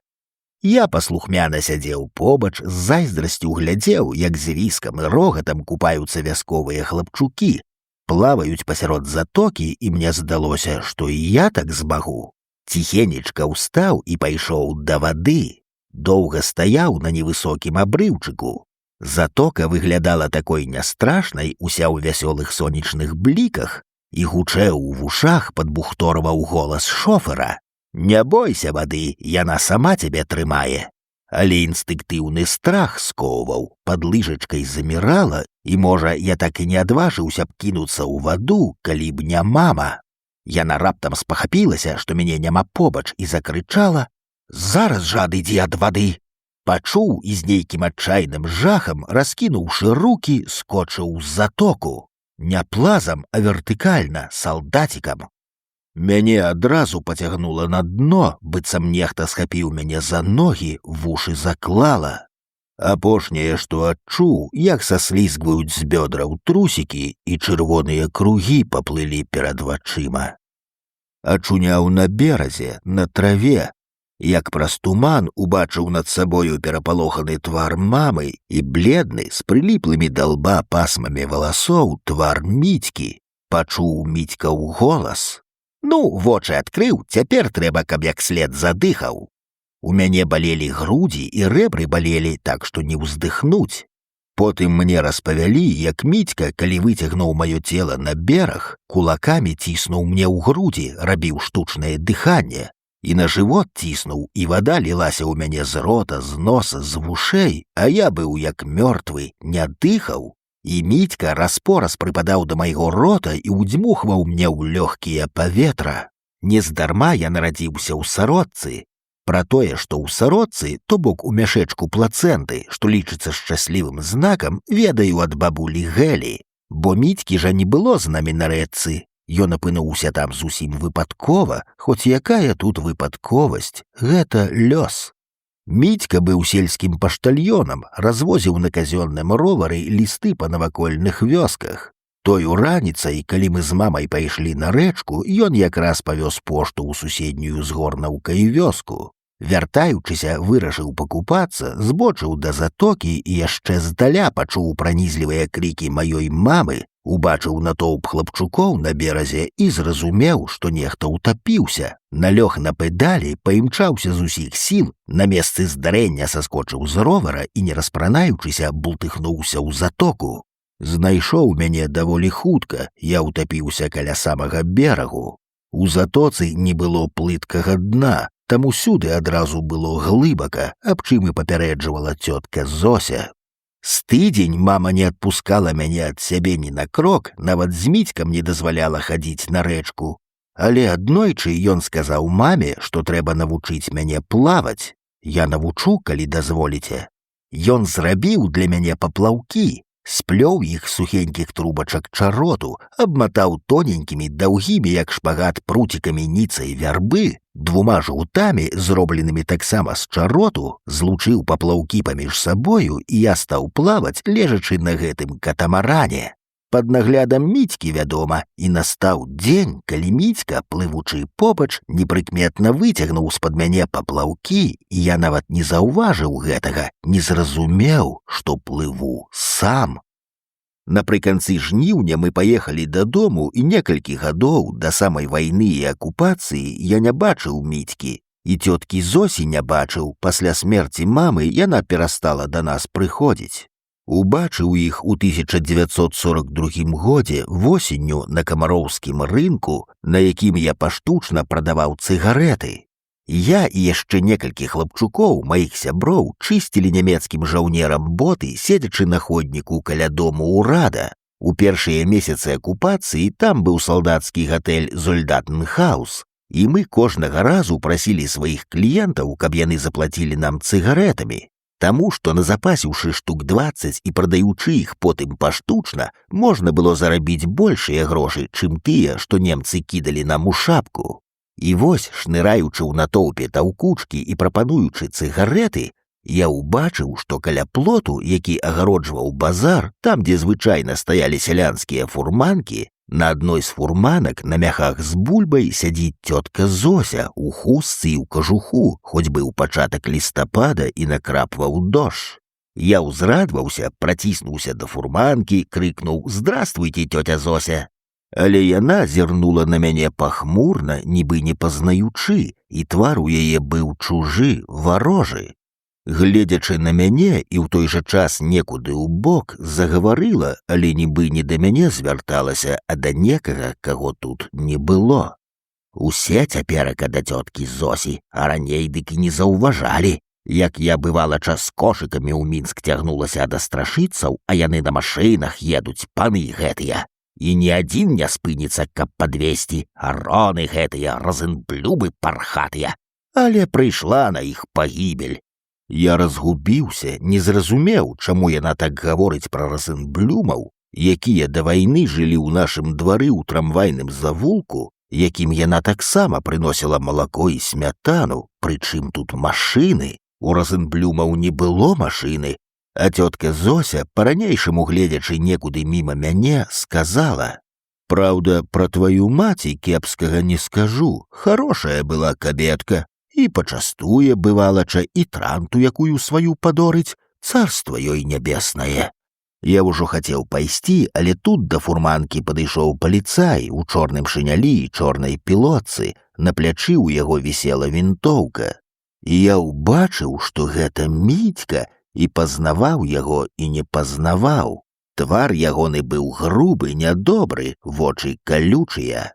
Ён нешта сказаў цётцы Зосі, а тая кіўком паказала на мяне. «Не пазнаеш? Галіны Іванаўны, дачніцы нашай, хлопчык, той, што ўтапіўся». Мітька зірнуў на мяне абыякава, ледзь прыкметна усміхнуўся. «А, тапелец, падрос трохі». І загаварыў аб нечым сваім з цёткай Зосяй, тут жа забыў пра мяне, быццам мяне тут і няма. Так я і пайшоў у разгубленасці, у недаўменні, як жа гэта? Мітька, які ўратаваў мяне ад смерці, Мітька, якога я помніў такім усмешлівым, свойскім, паліцай, Бобік. І чаму цётка Зося так злосна гаварыла пра разынблюмаў, што яны зрабілі ёй кепскага? Але мая разгубленасць хутка знікла. Я быў дужа савецкі хлопчык і ненавідзеў немцаў, ненавідзеў паліцаяў. І пра Мітьку стаў думаць з нянавісцю, здраднік. Гэта цяпер я магу згадаць, якая жабрацкая, убогая была ў цёткі Зосі хата, у якіх абносках хадзіў Мітька, згадаць, што цётка Зося і Мітька ніколі самі не елі таго, што стаўлялася нам на стол. Ні яешні, ні масла, ні смятаны, ні тварагу. Усё гэта яны нам прадавалі, каб звесці канцы з канцамі, заплаціць падаткі за свае соткі, за многае іншае, пра што мы з мамай і не ведалі. А самі яны елі постную бульбу, зацірку, ледзь-ледзь забеленую, постны боршч сашчаў я. Згадаць, як мама некалі спытала ў цёткі Зосі, чаму яны з Мітькам жывуць адны, дзе ейны муж, Мітькаў бацька, і цётка Зося сказала, што яго загналі ў Сібір. І тут жа спалохалася, перавяла размову на іншую тэму і больш ніколі пра мужа не сказала і слова. Можна зразумець, чаму Мітька стаў паліцаем, чым яго купілі немцы. Мабыць, канём, надзелам зямлі, добрым абуткам і шынялём, Як і многіх іншых калгасных прыгонных, сыноў рэпрэсаваных савецкай уладай, працавітых хлопцаў, якія думалі не пра палітыку, а пра кавалак хлеба штодзень. Можна зразумець, і калі не рэабілітаваць, то паспачуваць. Напэўна, мае ўспаміны занадта разрозненыя, але для мяне яны сумяшчаюцца на экране памяці ў падвоенай, а то і ў патроенай экспазіцыі. Як на кінаэкране сумяшчаюцца, наплываюць адзін на другі эпізоды, якія ў сапраўдным неэкранным часе адбыліся праз гады адзін пасля другога. Вось раптам згадалася быццам нязначнае, але для мяне дарагое, шчымлівае, як ездзіў з мамай у Адэсу ў нейкі дом адпачынку для вайскоўцаў. Бацька тады служыў у штабе беларускай ваеннай акругі, і яму далі пуцёўку для жонкі і сына. Не памятаю, у якім годзе гэта было, колькі мне было гадоў, мабыць, 6 ці 5. У сталоўцы дома адпачынку нашым суседам па століку быў малады камандзір, жгучий брюнет з тонкімі вусікамі і сінімі вачыма. Як я цяпер разумею, каўказец, грузін ці чачэн, таму што найчасцей у каўказцаў сустракаецца такое спалучэнне, чорныя як смоль валасы і сінія вочы. Ён хадзіў у беласнежным кіцелі з чырвонымі пятліцамі, на якіх ззялі 2 шпалы, чамусьці сінія. Прыпамінаецца, што сінія знакі адрознення насілі камандзіры адміністрацыйнай, тэхнічнай і медыцынскай службаў. Брунет гэты заляцаўся да мамы, на вячэру прыходзіў з бутэлькай віна і каробкай дарагіх цукерак. Размаўляючы, увесь час браў маму за локцік, здымаў парушынкі з ейнай блузкі. З пляча, з грудзей, а я шалёна раўнаваў, ненавідзеў яго і ягоныя цукеркі і глядзець на іх не хацеў. А калі ён сам працягваў мне цукерку, адштурхоўваў ягоную руку. Аднойчы ён стаў падлізвацца да мяне, засюсюкаў, ласкава спытаў, чаму я такі нядобры хлопчык, такі злючка, а я набраў поўны рот сліны і плюнуў у яго, як верблюжанё, і плявок патрапіў у ягоную талерку з зупай. Мама пачырванела да слёз, узяла мяне за вуха, вывела з-за стала і так за вуха павяла праз усю сталоўку ў жаночы туалет. Там спусціла з мяне штонікі і адлупцавала па голай дубцы. Добра памятаю, чую, як звонка гучалі шляпкі ў гулкім туалеце з кафельнай падлогай і мармуровымі сценамі. Памятаю, адчуваю, якая гарачая была ў мамы далонь. Але я не плакаў, толькі вішчэў як рэзаны. На другі дзень мы з мамай пераселі за іншы столік, я зларадна пазіраў у бок збянтэжанага мамінага залётніка. Ён некалькі разоў падыходзіў да мамы, нешта ёй казаў, прыціскаючы рукі да свайго беласнежнага кіцеля, але мама адказвала яму коратка і суха. Гэта быў першы выпадак з тых, што мне запомніліся, калі яна мяне пакарала. У другі раз мне дасталося ўго як і ні за што. Мне тады ўжо было гадоў 8. У дваровай бойцы нехта з хлапчукоў каменем параніў галаву хлопчыку Генку, памянуўшцы Шмылік. Я той бойкі нават не бачыў, сядзеў дома ў кухні. Бабця Геля карміла мяне абедам. Але адзін з хлапчукоў, калі на немы крык Шмыліка выбегла ў двор ягоная маці, усё зваліў на мяне. Сказаў, што гэта я кінуў камень. Сам Шмылік нічога не паспеў сказаць, ён быў увесь у крыві, ашаломлены і перапалоханы. Ягоная маці схапіла яго за руку і павяла да нашага ганку, стала крычэць, каб я не хаваўся, каб выйшаў і каб мая маці выйшла палюбавацца, што зрабіў ейны паганец. Я, нічога не разумеючы, выйшаў на ганак, і мама выйшла са сваёй спаленкі. Яна не ведала, што я таксама дома, што бабуля корміць мяне абедам. Убачыўшы скрываўленага Шмыліка і даведаўшыся, што рассечаная каменем ягоная галава маіх рук справа, мама схапіла мяне за патлы, зацягнула на кухню, зняла са сцяны вяроўку для бялізны і на вачок збянтэжанай бабулі Гелі стала лупцаваць мяне той вяроўкай. Колькі я не лямантаваў, што ні ў чым не вінаваты, мама моўчкі лупцавала і лупцавала мяне, пакуль не знясіліла. А ў мяне кроў праступіла праз кашулю. Мама ўтаропілася ў мяне нерухомымі, нейкімі вар'яцкімі вачыма, Потым узяла мяне за плечы і сілай пасадзіла на зэдлік, выйшла з кухні і праз хвіліну вярнулася з маленечкім слоечкам вазеліны, загадала мне зняць кашулю, стала мазаць вазелінай крывападцёкі на маіх плячох і рэбрах. І раптам выпусціла з рук слоечак, збялела, губы задрыжэлі, і яна стала павольна апускацца, прысядаць да падлогі. Села, схапілася за галаву, пачала гойдацца з боку ў бок. Бабуля стаяла, вытарашчыўшы вочы, па-ранейшаму нічога не разумеючы, і пыталася, «Цо выдажылася, што здарылася?» Кровападцёкі ў мяне на целе зажывалі доўга, ператварыліся ў струпы, і мама, здымаючы з мяне кашулю, каб памазаць струпы цынкавай маззю, кожны раз ціха плакала і кусала губы. Аднойчы раптам прыціснула мяне да сябе, стала апантана цалаваць мой твар, рукі, плечы і тыя струпы, і яны зашчымелі ад ейных слёзаў, бо слёзы салёныя. І я таксама заплакаў, зарыдаў, стаў цалаваць маму, задыхаўся ад любові да яе, ад нейкага пякучага, незразумелага мне пачуцця, у якім перамяшаліся і любоў, і дараванне, і нейкая горкая радасць. Праз шмат гадоў, ужо дарослым чалавекам, я, згадваючы тую драму, зразумеў, што тады адбылося з мамай. Нейкая цяжкая звада была паміж ёю і маім бацькам. Ён тады ўжо з тыдзень не начаваў і нагул не паяўляўся дома. Мама хадзіла заплаканая, аб чымсьці нервова спрачалася з бабуляй Гэляй. Нейкі адчай, нейкая маміна пякучая крыўда вымесцілася на мне ў той злашчасны дзень, калі нехта разбіў каменем галаву Генку Шмыліку. А больш я не помню маму злоснай, раздражнёнай, а помню ейную усмешку з ямінкамі на шчоках, помню, як яна спявала «По морям, по волнам, нынче здесь, завтра там, вставай, вставай, кудрявая», і вядомую украінскую народную песню пра дзяўчыну Галю. «Ой ты, Галю, ты моя залёўка, заўлякала ты мяне, поедем далёка». Нешта сваё асабістае, схаванае ад усіх, укладала яна, як я цяпер разумею, у тую песню. Звініць у памяці, у сэрцы, у душы пералівісты галасок «Ой ты, Галю, Галю маладая». Яна была прыгожая.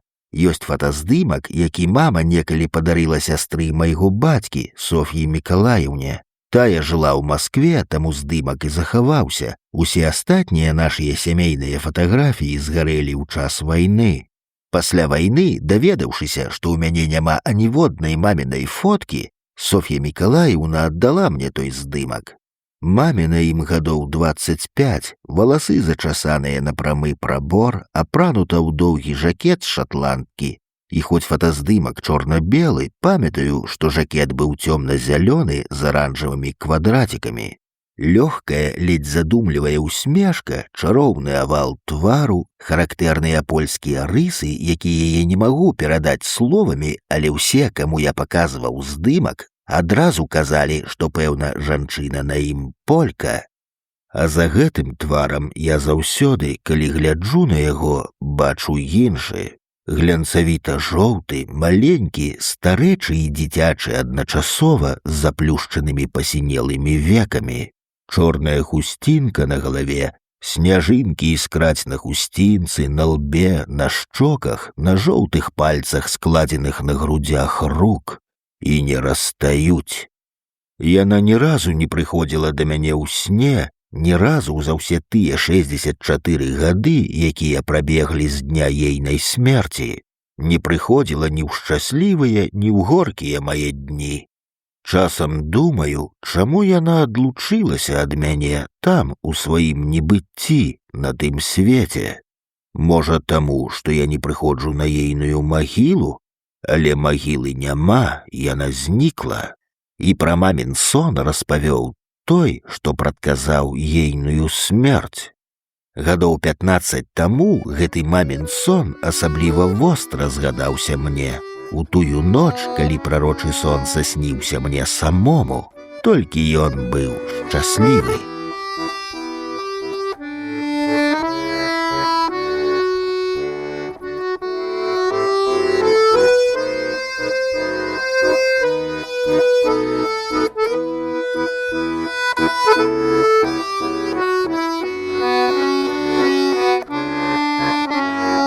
Анёлы рэанімацыі.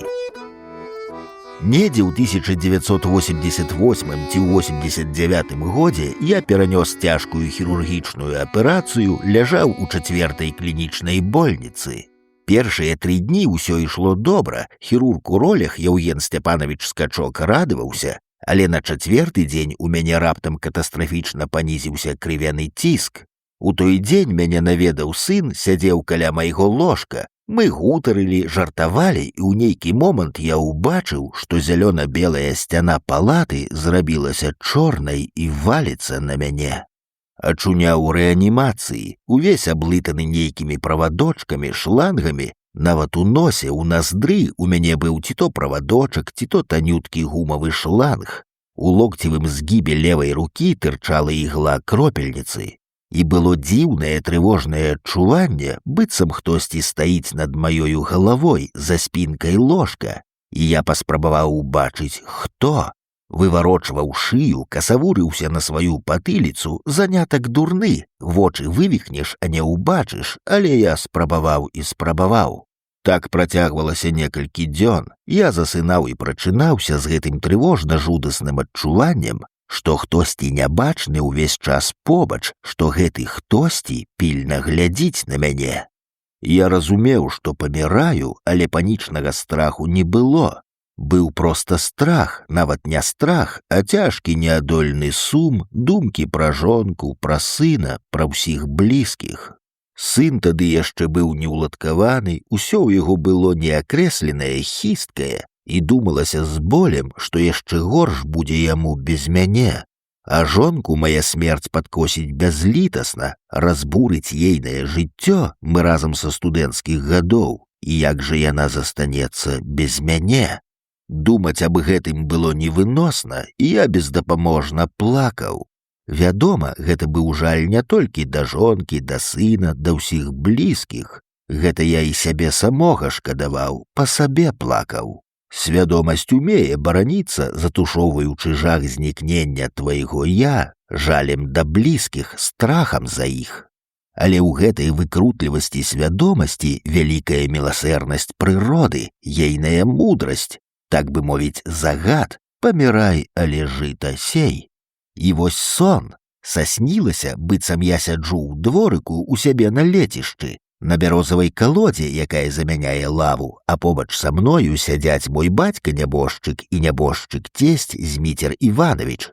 Яны памерлі наўздагон адзін аднаму. Бацька ў лютым 1981-га, Зміцер Іванович у апошні дзень траўня 82-го. Я ведаю ў гэтым сваім сне, што яны нябожчыкі, але мне зусім не страшна, не жудасна, а надзіва лёгка на душы, радасна. Яны маўчаць, але я чую голас Змітра Івановича, разважлівы, непаспешлівы, чую нібы за кадрам, як у кіно ці па тэлевізіі. Такая справа, Валянцін, мы тут з Ефімам Мікалаевічам параіліся, дзе цябе хаваць. Да яго падхаваць не выпадае, ён жа Зінаідзе Пятроўне, другая жонка майго бацькі, пакінуў месцейка побач з сабою. І да мяне таксама не выпадае, няма куды мне пасунуцца. Ты ж ведаеш, з 3 бакоў чужыя магілы, упрытык, а з 4-га дарога, так што выбачай. Абсалютна рэалістычны, без жаднай фантасмагорыі сон, хіба што прыйшлі да мяне ў ім нябожчыкі. Першае, што адчуў, як толькі прачнуўся, ніхто больш не стаіць у мяне ў галавах, ніхто на мяне не глядзіць. У палату ўвайшла жанчына ў светла-зялёным халаце, у такім самым зялёным чапцы, заспаная, пахмурная, падышла да майго ложка, стала здымаць з металічнага штатыву колбы кропельніцы, буркнула: «Як сябе адчуваеце?» А ўва мне ўсё трымцела ад радасці, спявала, і здавалася, што я магу лёгка, як хлопчык, ускочыць з ложка. Усміхнуўся жанчыне, спытаў: «Вы анёл?» Вочы ў яе адразу прачнуліся, яна гневна ўтаропілася на мяне і амаль крыкам сказала: «Ніякі я не анёл, я доктар, што вы лухту вярзеце? Вы яшчэ мяне перажывіцё, гэта ж трэба, анёл!» Я заплюшчыў вочы, нічога ёй не сказаў, адно падумаў: не анёл, гэта праўда. Але ж толькі што, якіх 10 хвілін таму тут сапраўды пабывалі анёлы, каб сказаць, што пакуль што няма для мяне месца на тым свеце. Вось калі мне згадаўся мамін сон. Той сон, у якім ейны бацька, мой дзед Іван, паклікаў яе да сябе ў залатое жыта. Нудныя людзі скажуць, што мой сон ніякі не прарочы. Проста мінуў пасляаперацыйны крызіс, арганізм даў рады крытычнаму стану, і мозг адрэагаваў на гэта нібыта вішчуваннем шчаслівага выніку аперацыі. На самой справе ў маім сне адлюстравалася, увасобілася мая прага жыць. Магчыма, што і так, але хто ў такім выпадку 3 дні і 3 ночы нябачна стаяў у рэанімацыі ў мяне над душой.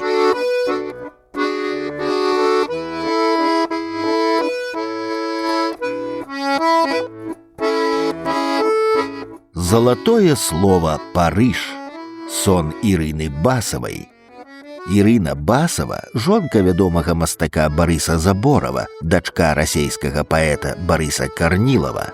Сёння ён амаль забыты, толькі нямногія старыя літаратары памятаюць, што на першым з'ездзе савецкіх пісьменнікаў у 1934 годзе Карнілаў у дакладзе аб паэзіі быў названы лепшым рэвалюцыйным паэтам.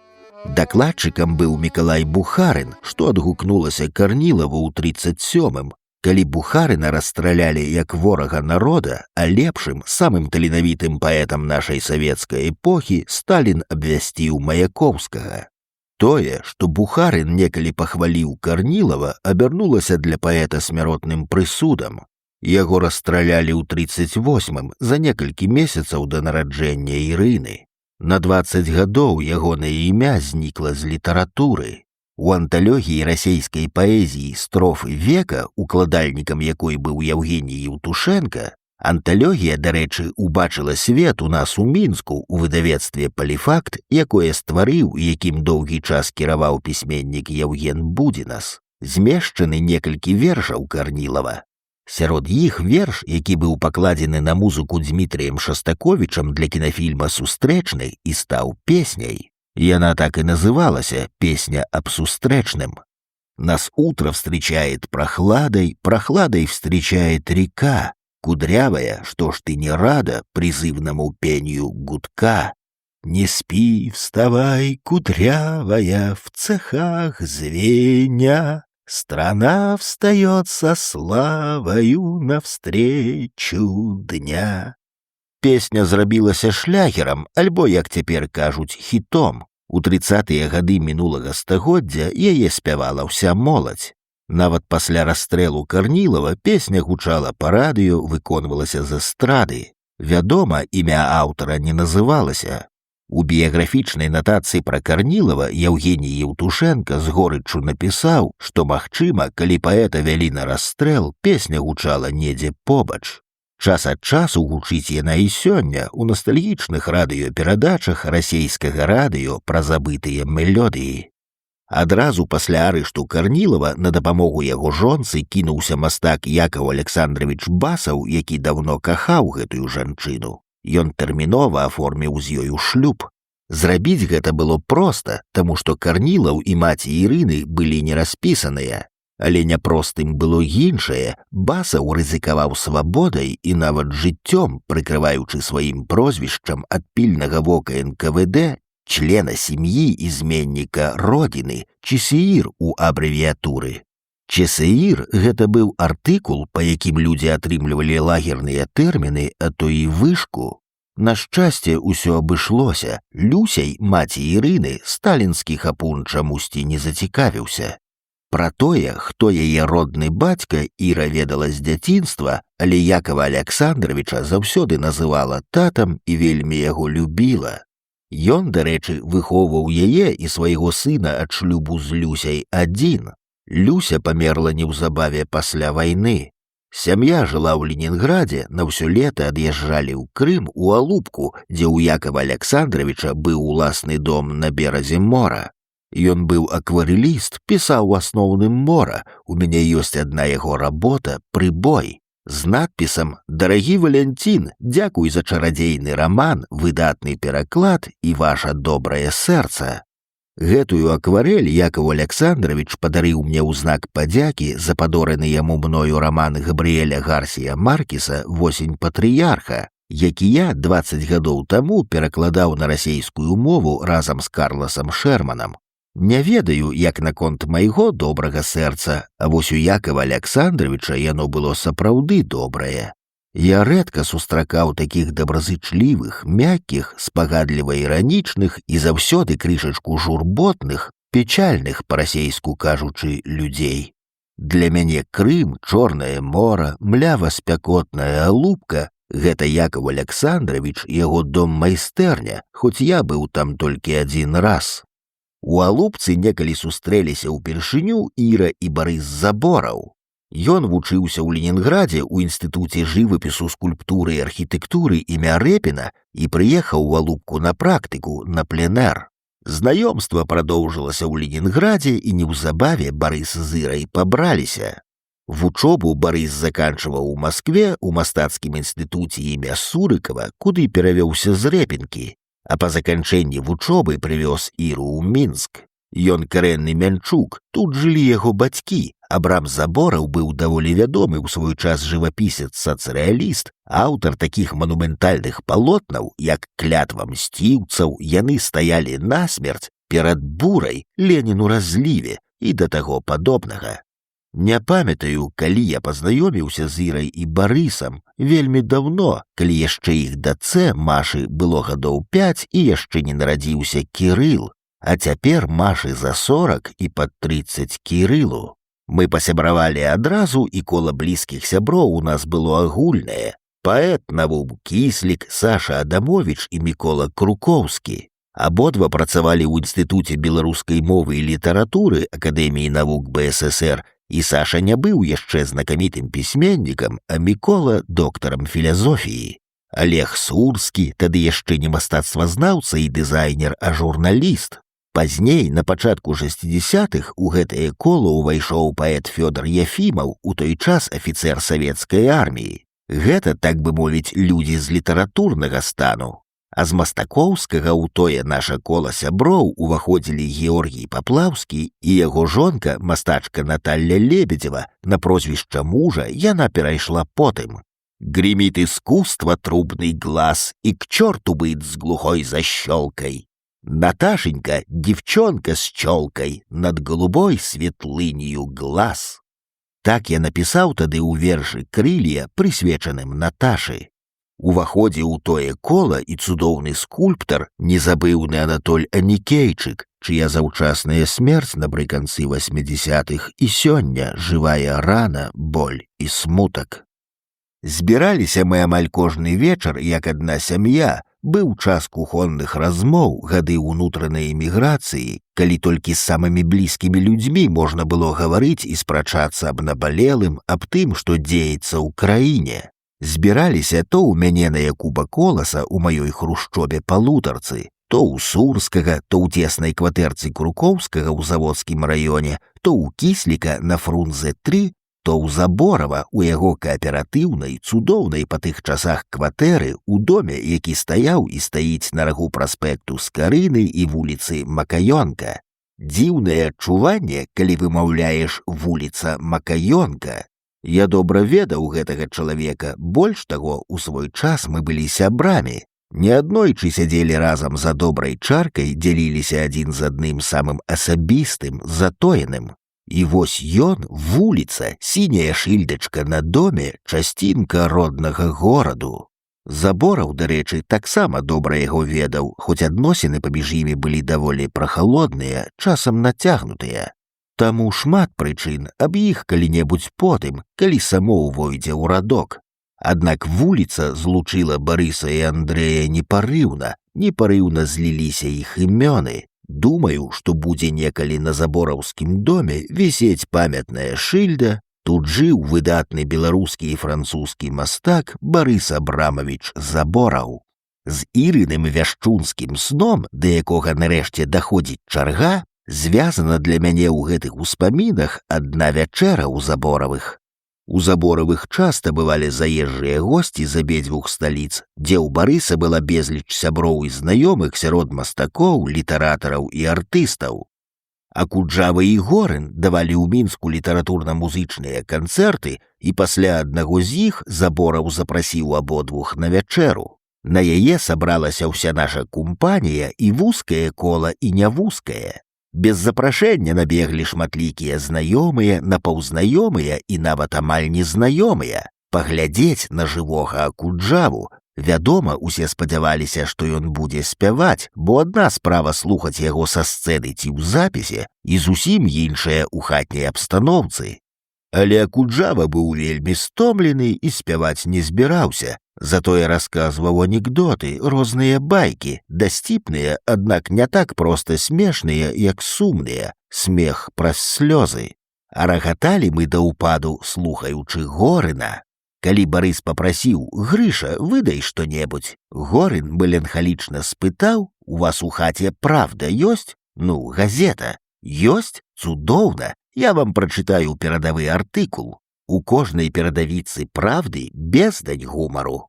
І, узяўшы газету, ён пачаў чытаць перадавы артыкул правды, нешта аб падрыхтоўцы да веснавой сяўбы. Праз хвіліну ўсе ржалі, як коні, хоць Горын не памяняў у тэксце аніводнага слова, ніякай адсябяціны. Ён толькі ператварыў гэты тэкст у дыялог двух персанажаў, як у п'есе. Умоўнымі персанажамі былі ён і яна, якія Горын чытаў і жаночым голасам, то з пранікнёным лірызмам, то з драматычным пафасам, то трагічным шэптам вымаўлялі казённыя дзяжурныя фразы, з глыбакадумным ідыятызмам даводзілі прапісныя ісціны. Ён задумліва: «На палях краіны пачынаецца веснавая сяўба, закладваюцца асновы будучага ўраджаю». Яна трагічна: «Але ці гатовыя да прыходу вясны кіраўнікі калгасаў і саўгасаў, міністэрствы і ведамствы?» І гэтак далей пра тое, што вясной у глебу трэба ўносіць угнаенні, што зямлю неабходна ўзараць, што трактарам, якія гэта робяць, неабходна паліва, што для сяўбы трэба мець насенне. Але станавілася не толькі смешна, але і страшнавата. Гэта быў жывы Оруэл, змрочныя антыутопіі якога мы тады чыталі ў самвыдадзе. Калі Горын скончыў чытанне праўдзіскай п'есы, Барыс, у знямозе выціраючы слёзы ад рогату, сказаў: «Не, трэба ехаць адсюль да д'ябла». Ніхто тады не надаў ніякага значэння гэтым словам, ды і не ўпершыню яны прагучалі з Боравых вуснаў. Так, жартам, мімаходзь. Наўрад ці ён у той час усур'ёз задумваўся аб эміграцыі. Ды і немагчыма было паехаць, хто цябе выпусціць, таму не варта пра гэта і думаць. Тая вячэра была гадоў за 10 да таго, як ён эміграваў, а свой сон Іра расказала мне гадоў за 5 да той вячэры. Я яе расповед запісаў у сшытак, і сшытак гэты на доўгія гады быў пахаваны ў маім архіве. Знайшоў яго зусім нядаўна. Іры саснілася, што яна прыбірае ў кватэры, выцірае пыл, наводзіць парадак на кніжных сталажах на боравым рабочым стале, а на стале стаіць драўляны пенал у выглядзе вялізнага алоўка. На самай справе ў іх такога пеналу не было. І вось Іра выпадкова спіхвае той пенал са стала, ён валіцца на падлогу і коціцца да сцяны, да самага плінтусу. Іра падыходзіць, нагінаецца, хоча падняць пенал, і тут раптам з-пад плінтусу выслізгвае танюткая ізумрудна-залацістая змейка і спіраллю абвівае пенал. Спіраль гэтая паступова раскаляецца, становіцца чырвонай, як спіраль электрапліткі, і пенал успыхвае. Успыхвае і знікае, і яна бачыць, што замест яго ляжыць на падлозе новенькі флямастер серабрыста-попельнага колеру, а на флямастары напісана залатымі пукатымі літарамі «Парі».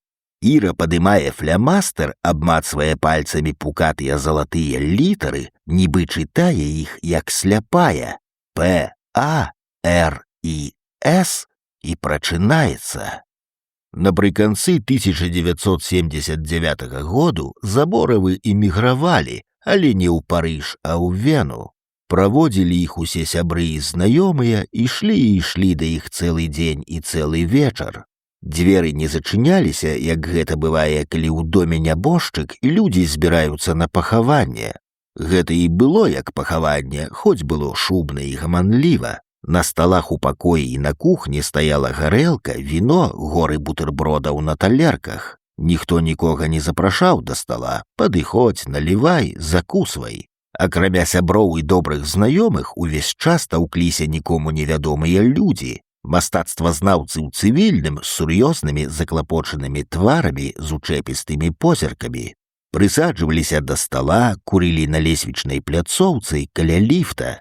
Ад'язджаў Барыс не з таго дому, што на рагу праспекта Скарыйнай і вуліцы Макаёнка, а з новай сваёй кватэры на Сурганава. Запаміналі, хто выходзіць з таго ліфта на боравым паверсе. Прыходзілі і боравы нядобразычліўцы, тыя мастакі, якія ўсё жыццё зайздросцілі ягонаму таленту, адзываліся аб ім зласліва, а то і проста брыдка.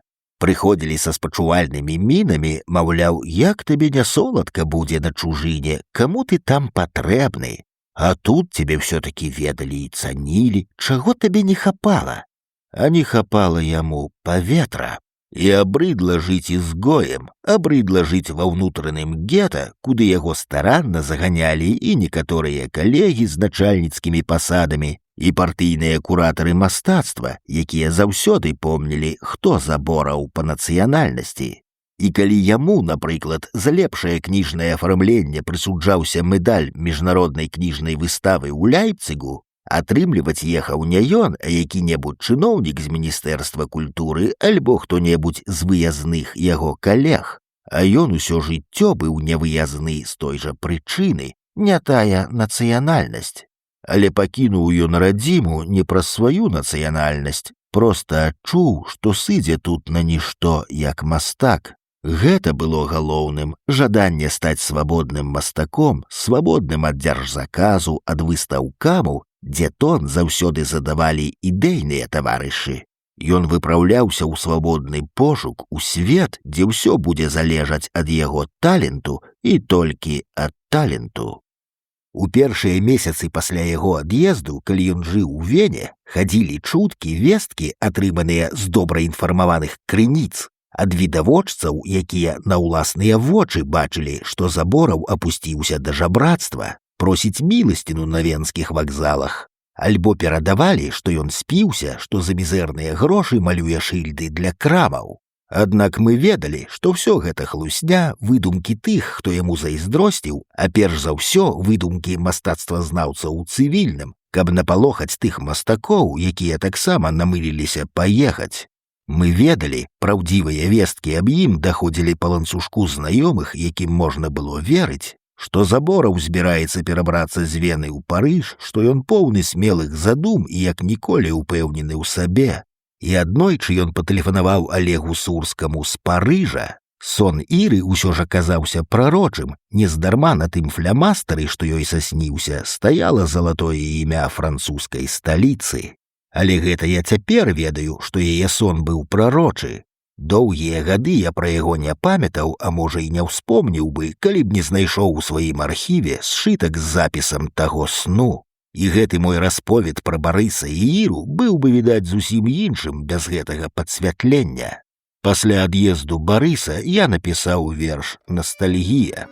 Пакінуў родны край мастак, шукае лепшай долі. Назад па спаленых мастах не вернецца ніколі. І ён спрабуе даказаць усім, што з ім у прэчкі пайшлі і лес, і сенажаць, тутэйшыя і рэчкі, і лістапад, і капяжы, і росны луг бусліны, што аніякае мяжы няма між ім і імі, бо ён у тайніку душы правёз іх праз таможні, у рукі пэндзаль і пішы, і родны лес, і пожні. Ну што ж, яно і праўда так, але з якой прычыны усё ўглядаецца мастак у твар сваёй айчыны? Чаму ні Лур, ні Калізей парой не цешаць вока?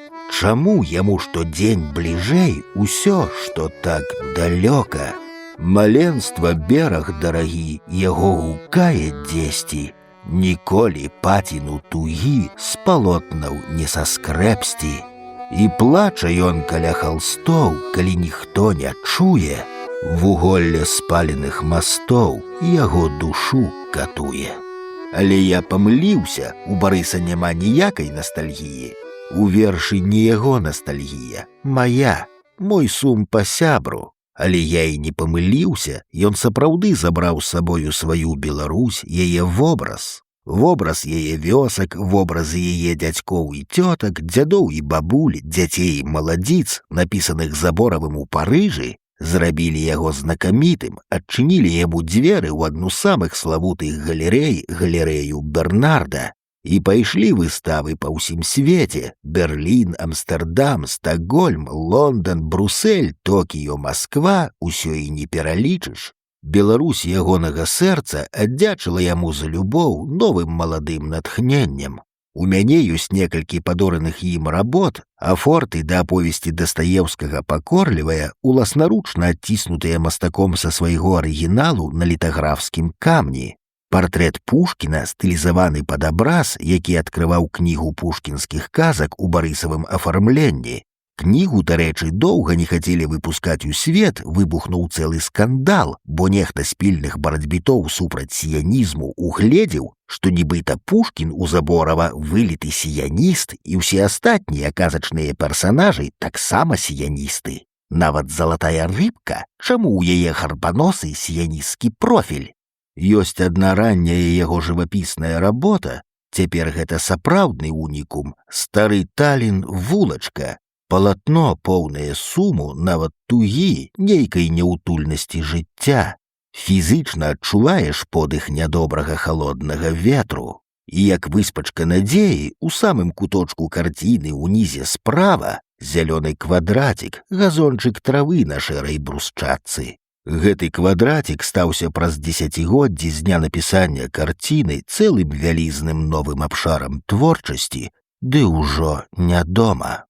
Калі парыжанін мсьё Барыс Забораў гасціў у 95-м годзе ў Мінску, я ўбачыў яго флямастер з залатымі літарамі P-A-R-I-S, Парі, ці не той самы?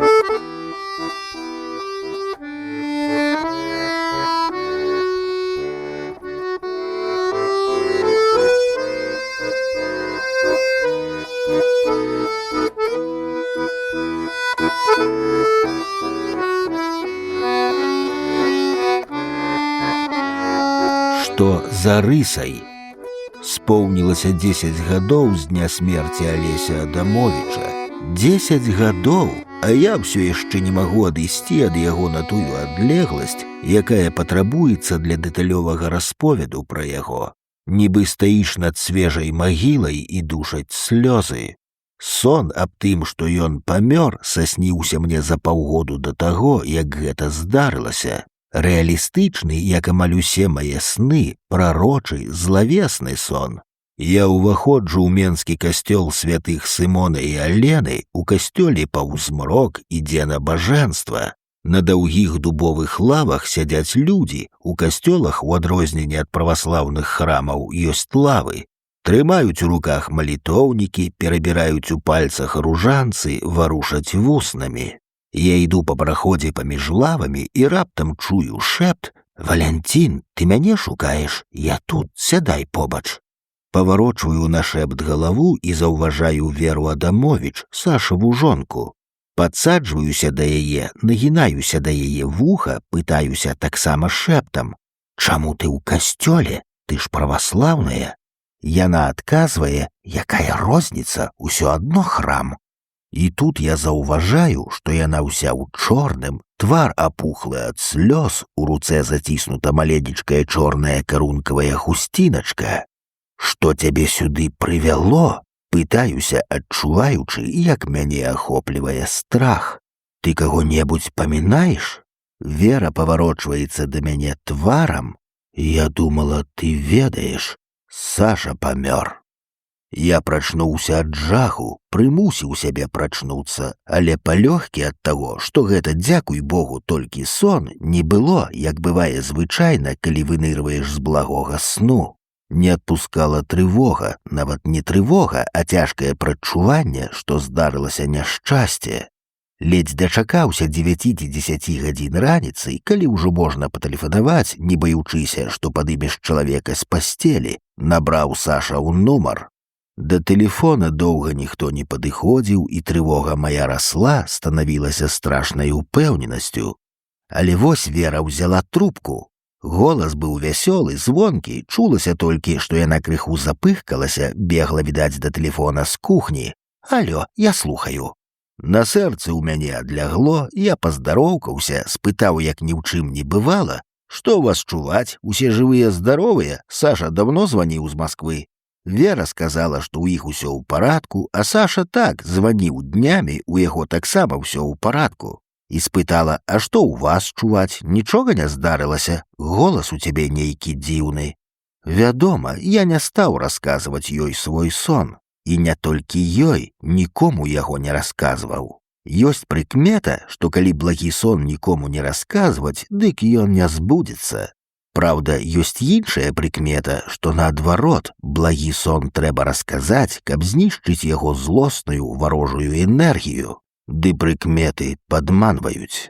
26 студзеня 1994 году я сядзеў за сталом, працаваў. І раптам ударыў па нервах пранізлівы тэлефонны званок. Усё абарвалася ў мяне ўнутры. Я ішоў да тэлефона, ведаючы, што гэта нядобры, страшны званок. Званіў Навум Кіслік, не здароўкаючыся, сказаў нейкім асуджаным мёртвым голасам: «Гэта Навум, толькі што мне пазваніў з Масквы Ігар Шклярэўскі. 2 гадзіны таму памёр Саша». І паклаў слухаўку. Калі яго адпявалі ў кафедральным саборы Пятра і Паўла, Вера была, як у маім сне, уся ў чорным, з тварам апухлым ад слёз, і ў кулачку ў яе была сутаргава заціснута чорная маленькая карункавая хусціначка. Апошнія Сашавы словы, якія я пачуў ад яго, былі аб смерці. А ўсё ж цікава, што там за рысай. Ён сказаў гэта каля станцыі метро «Акадэмія навук», да якой праводзіў мяне з Георгіем Коласам.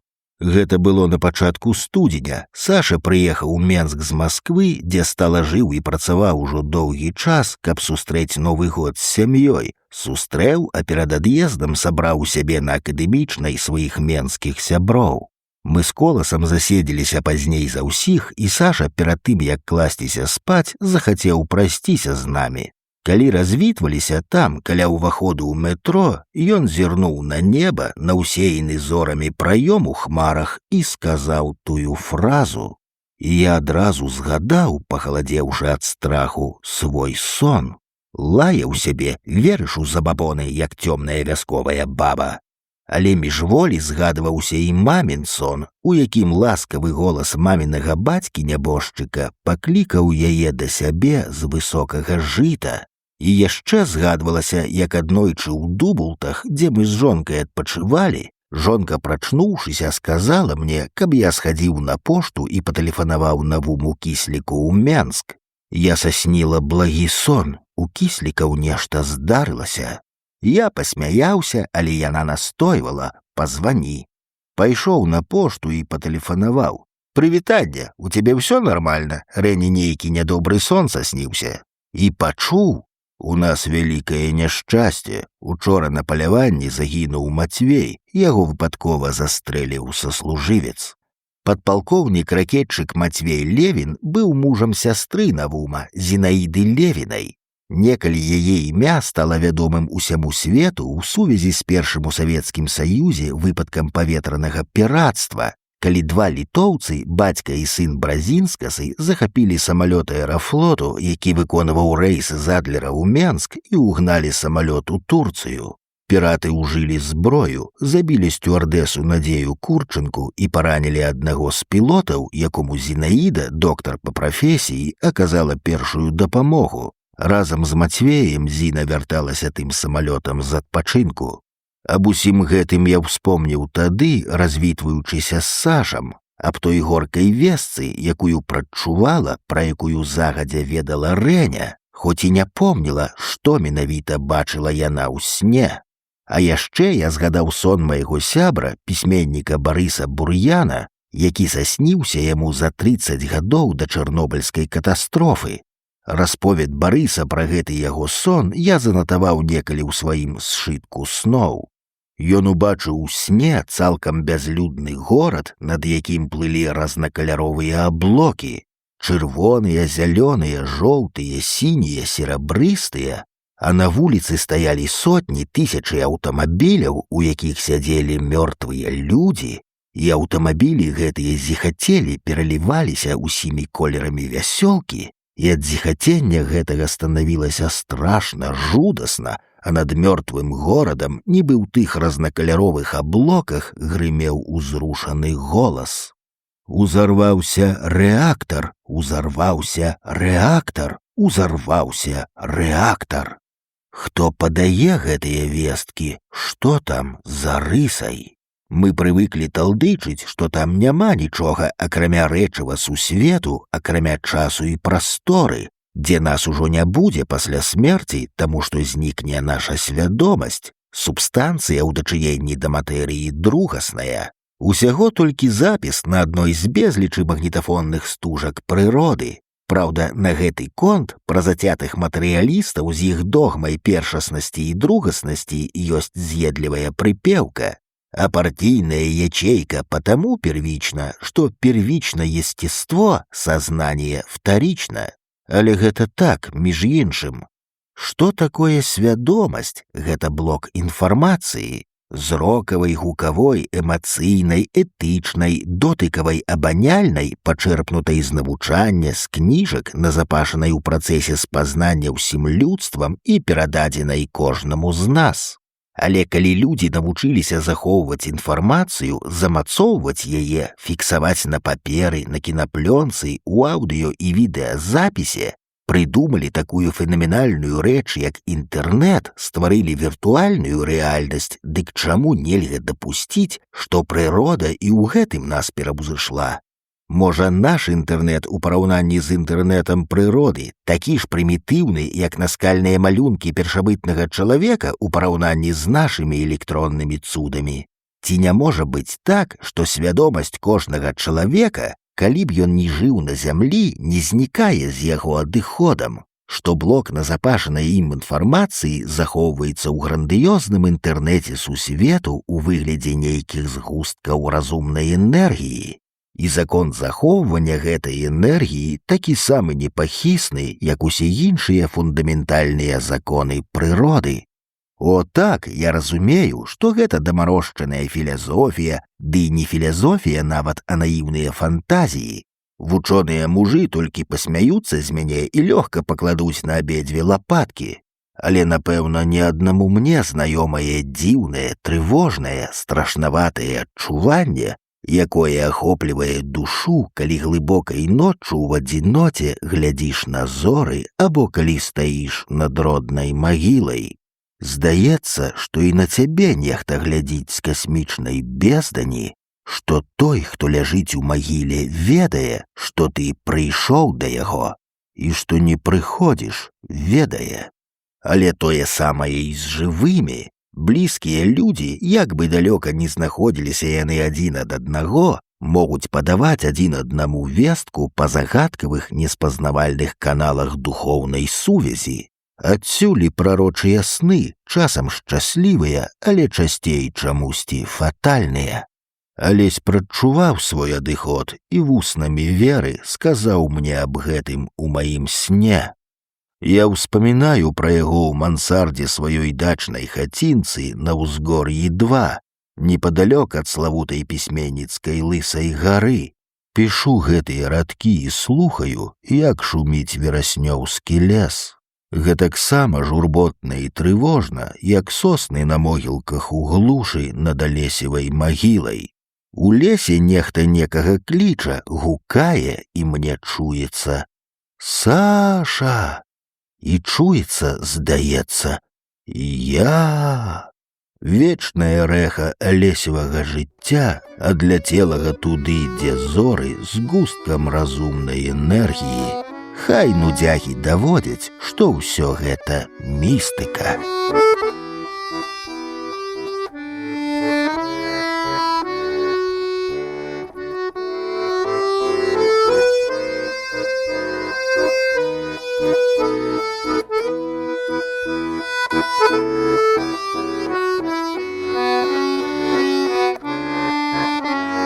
Не ідзі за мною, я мёртвы.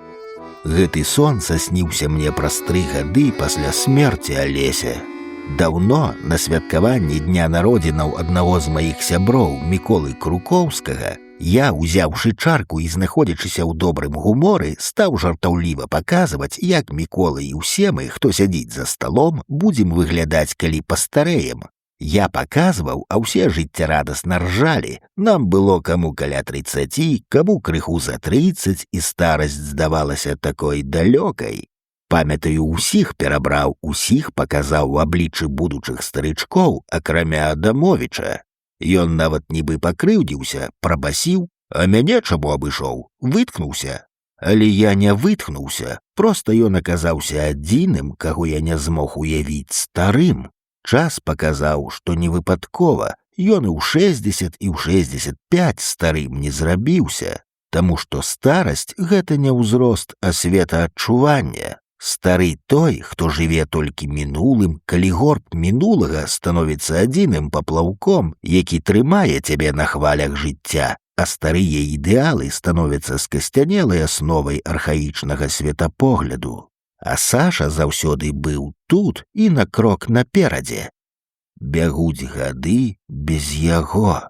Ужо створаны дакументальны фільм, прысвечаны ягонай памяці, з'яўляюцца ўспаміны пра яго. А я не магу напісаць нічога грунтоўнага, таму што ўспамінаць пра яго — гэта значыць успамінаць ягоныя думкі, меркаванні, пераказваць ягоныя ацэнкі людзей, падзей, прачытаных кніжак.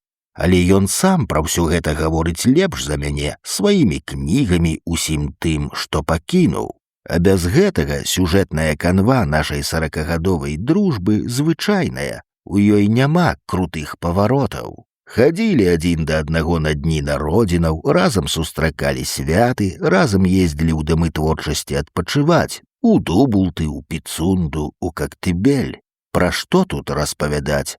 Галоўным былі нашы размовы, часам зацятыя спрэчкі, наша духоўнае унутранае жыццё, у якім ён, не ведаючы пра тое, стаў для мяне трывалым арыентырам, суддзём маіх учынкаў і застаўся дагэтуль, а цяпер пра сон.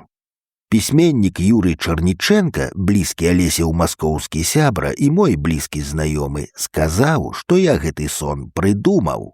Надта ж ён літаратурны, здаецца мне, што гэта твая выдумка ў суаўтарстве з Кафкай. Начытаўся Кафкі і прыдумаў. Юрый Дмітриевич сказаў мне гэта на канферэнцыі, прысвечанай 70-й гадавіне з дня народзінаў Адамовіча. Пасля майго выступу на ёй, які я пачаў з пераказу свайго сну. Можа, ён і праўда літаратурны, кафкіянскі, але я яго не выдумаў. Я прыводзіў ужо словы Эжэна Янэску, што сны дакладна адпавядаюць глыбінным рухам нашай душы, усёй нашай істоты, прычым вельмі натуральна, а значыць натуральна і тое, што ў снах фантасмагарычна адлюстроўваецца і ява, рэальная рэчаіснасць, і рэальнасць уяўная, кніжная, той жа Кафка. Саснілася мне нейкая велізарная заля, ці то супермаркет, ці то тэрмінал аэрапорту, нейкія лесвіцы, эстакады, эскалятары, цьмянае асвятленне, таямнічы паўзмрок, і ў гэтым паўзмроку бадзяюцца па залі натоўпы людзей. Людзі падымаюцца па лесвіцах, плывуць уверх і ўніз па эскалятарах, і стаіць мёртвая цішыня, ад якой мне робіцца страшна. Я адчуваю, што нешта тут адбываецца, адчуваю смяротную небяспеку і раптам бачу, што паўсюль шныраюць нейкія жаўнеры ў разнашэрстнай абмундзіроўцы, і ў нямецкай, і ў даваеннай чырвонаармейскай, і ў плямістых камбінезонах сучаснага амапу. Шныраюць, бразгаюць зброяй, грукочуць падкаванымі ботамі. Гукі ўварваліся ў сон раптам. Але ўсе гэтыя жаўнеры без твараў. Замест твараў, замест галоў, нейкія ці то драўляныя адпаліраваныя балванкі, як у манекенаў, ці то металічныя шары, круглыя вадалазныя каўпакі. Я ніяк не магу разгледзець, што гэта, таму што шары зіхацяць, успыхваюць, як Юпітары, і я раптам здагадваюся, што гэтыя ўспышкі павінны выхапіць з паўзмроку чыйсьці твар. Здагадваюся, што жаўнеры без твараў некага шукаюць у натоўпе. Здагадваюся, што шукаюць мяне. Спрабую выбрацца з натоўпу, праціскаюся да выхаду і раптам бачу Алеся і разумею, што мне неабходна праціснуцца да яго, бо ён ведае, як адсюль выйсці. Праціскаюся, як у бітком набітым трамваі, і вось ужо шпарка іду па нейкім бясконцым калідоры, а Саша недзе наперадзе, ён то паяўляецца, то знікае. І раптам бачу, што ён стаіць у нейкай нішы, у цёмнай нішы ў бетоннай сцяне. Ён у сваім нязменным светры, усё жыццё я помню гэты светр. Падыходжу. Нешта стрымлівае мяне, нешта ў грудзях, нейкі жах. І раптам бачу, што Саша без акуляраў. І мне дзіўна, жудасна бачыць яго без акуляраў. Ён ніколі не хадзіў без акуляраў, толькі ў труне ён ляжаў без іх. І раптам твар ягоны становіцца такім самым, якім быў у труне, што стаяла ў доме літаратара на заваленай кветкамі і вянкамі сцэне. І чую Сашаў голас: «Не ідзі за мною, я мёртвы». Выступаючы на канферэнцыі, пераказваючы гэты сон, я сказаў, што Сашавы словы — апошні наказ сябра. Ніхто не выведзе цябе за руку з лабірынту абставінаў, з лабірынту падзей, не ўратуе ад небяспекі. Выбірайся сам. Ідзі за жывымі і з жывымі. Хай мёртвыя застаюцца адно ў памяці, маладымі. Ніколі не мог уявіць яго старым.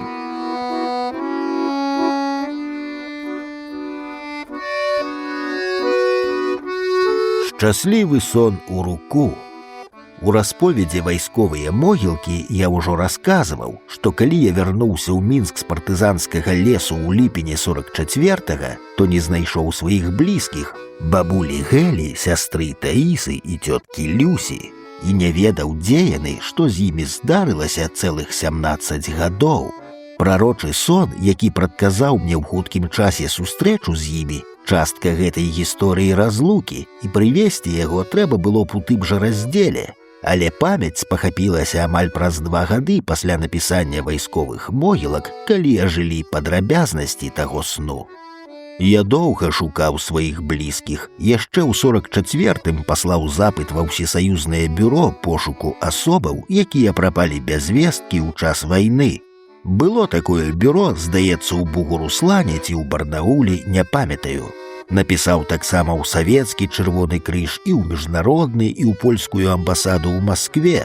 Падумаў, што бабуля Гэля магла падацца разам з дачкой і ўнучкай на сваю, як цяпер гавораць, гістарычную радзіму. З бюро і з выканкамаў абодвух чырвоных крыжоў прыйшлі адказы, што месцазнаходжанне маёй бабулі, цёткі і сястры ўстанавіць не ўдалося. Польская амбасада тады ў 44-м нагул не адгукнулася на мой запыт. Праз некаторы час я паслаў паўторныя запыты па тых жа адрасах і пасылаў іх 5 гадоў запар. Адказы былі такія самыя. У 1948-м адгукнулася нарэшце і польская амбасада. У паперы, якую я атрымаў ад яе, было напісана: «На тэрыторыі Польскай Народнай Рэспублікі указаныя вамі асобы не пражываюць». Хоць яны, як потым высветлілася, пражывалі там з жніўня 45-го году. З цягам часу я спыніў пошукі, прымірыўся з горкай думкай, што, відаць, бабуля Люся і Таіса загінулі. А летам 59-го, прыкладна за месяц да таго, як усе яны знайшліся, мне сасніўся сон, быццам я іду па вуліцы і носам да носу сутыкаюся з Люсяй. Толькі яна не такая, якой я яе запомніў. Напрыканцы 42-го, калі я цішком збег у партызаны, ёй было 17. А яна дарослая жанчына, зусім не падобная да Люсі, але я адразу яе пазнаю. І яна мяне пазнае спакойна, без ускрыку здзіўлення. Я пытаюся, куды вы зніклі, я ўвесь горад абегаў усіх знаёмых, ніхто не ведае, дзе вы, дзе вас шукаць. А Люся адказвае, што нікуды яны не зніклі, жывуць там жа, дзе і жылі, на пушкінскім пасёлку, у тым жа доме. Я хачу ёй сказаць, што гэтага не можа быць, я ж прыходзіў туды ў першы дзень свайго вяртання з лесу. Але сказаць нічога не магу, мне становіцца страшна. Я ў сне не магу зразумець, сон гэта ці ява, і з жахам думаю, што страчваю розум. Я ж быў на пушкінскім пасёлку тады ў 44-м. Але вось перада мною жывая Люся, і яна кажа, што яны жывуць там жа, дзе і жылі. Намаганнем волі я прымусіў сябе прачнуцца, але страх не знік. Звычайна, калі сасніцца кашмар, то як толькі прачнешся, імгненна ўсведамляеш, саснілася. А тут не адпускала адчування, што не саснілася. Выразна стаяў перад вачыма твар Люсі, незнаёмы і ў той жа час да болю, да рыдання родны. З усімі падрабязнасцямі згадвалася, у ва што яна была апранута. Светла-шэры жакет з чорнымі аксамітнымі лацканамі і такімі самымі абшлагамі. Даўгая шэрая плесаваная спадніца, на нагах срабрыстыя з залацістымі спражкамі боцікі. Выразна згадвалася месца, дзе мы сустрэліся, вугал праспекту і Камсамольскай, каля цэнтральнай кнігарні.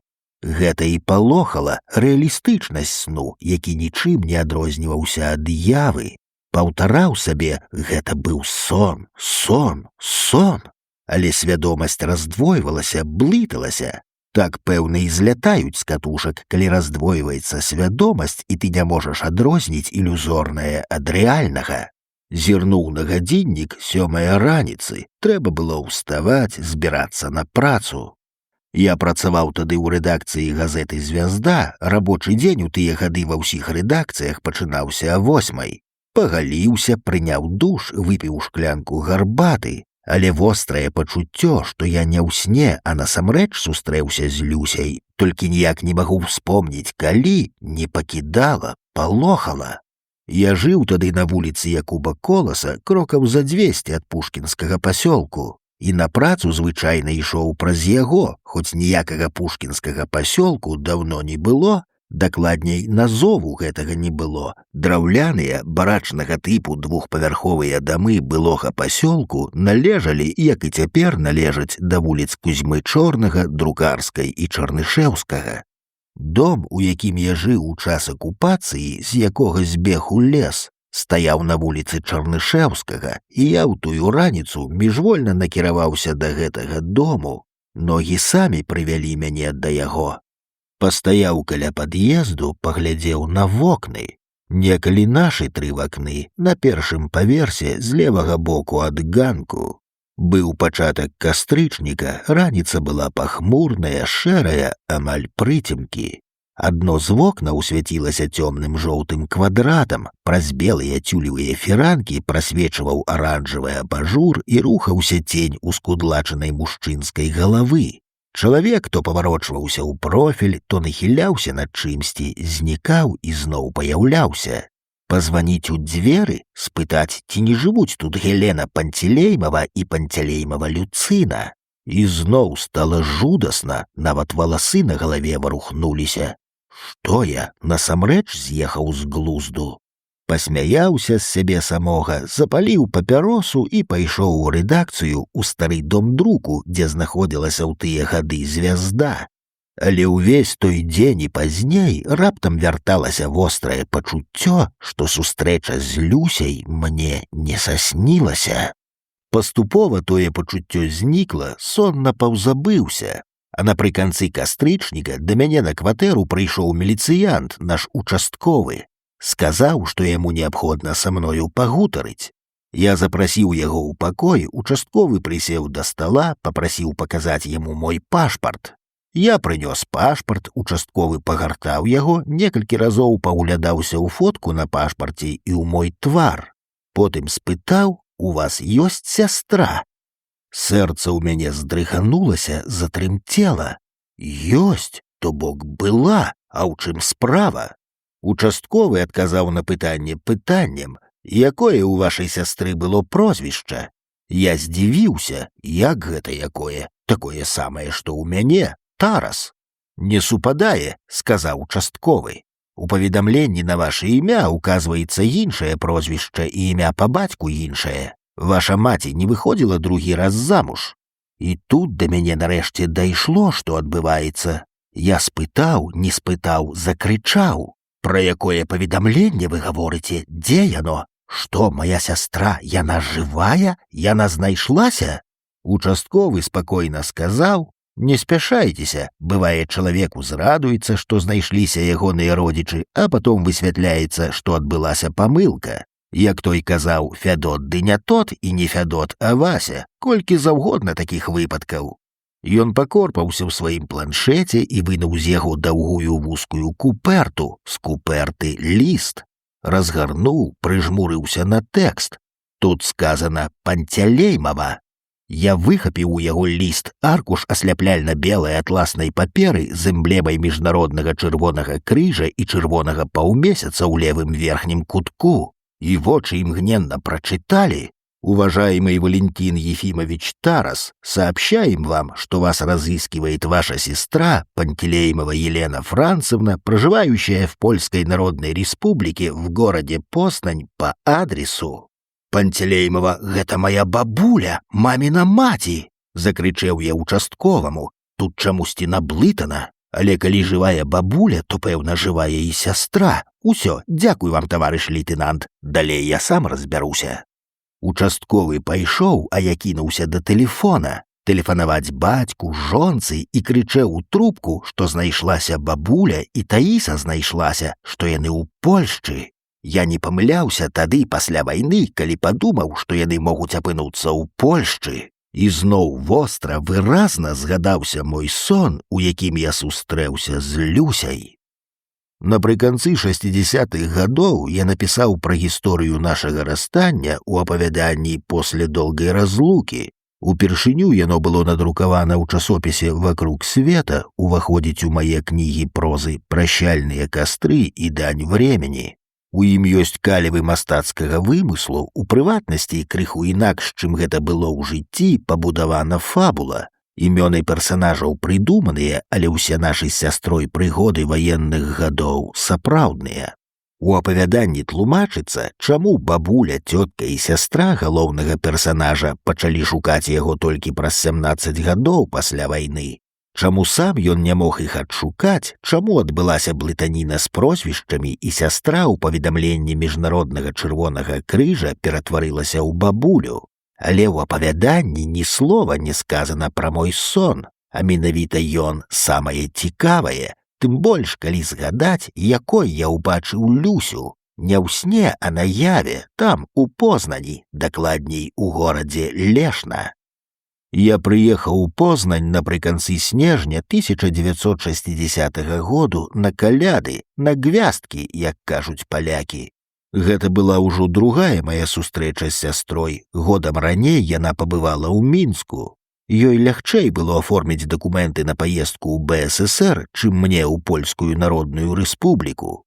Нават у камуністычнай Польшчы не было такой татальнай падазронасці да чалавека, як у нас.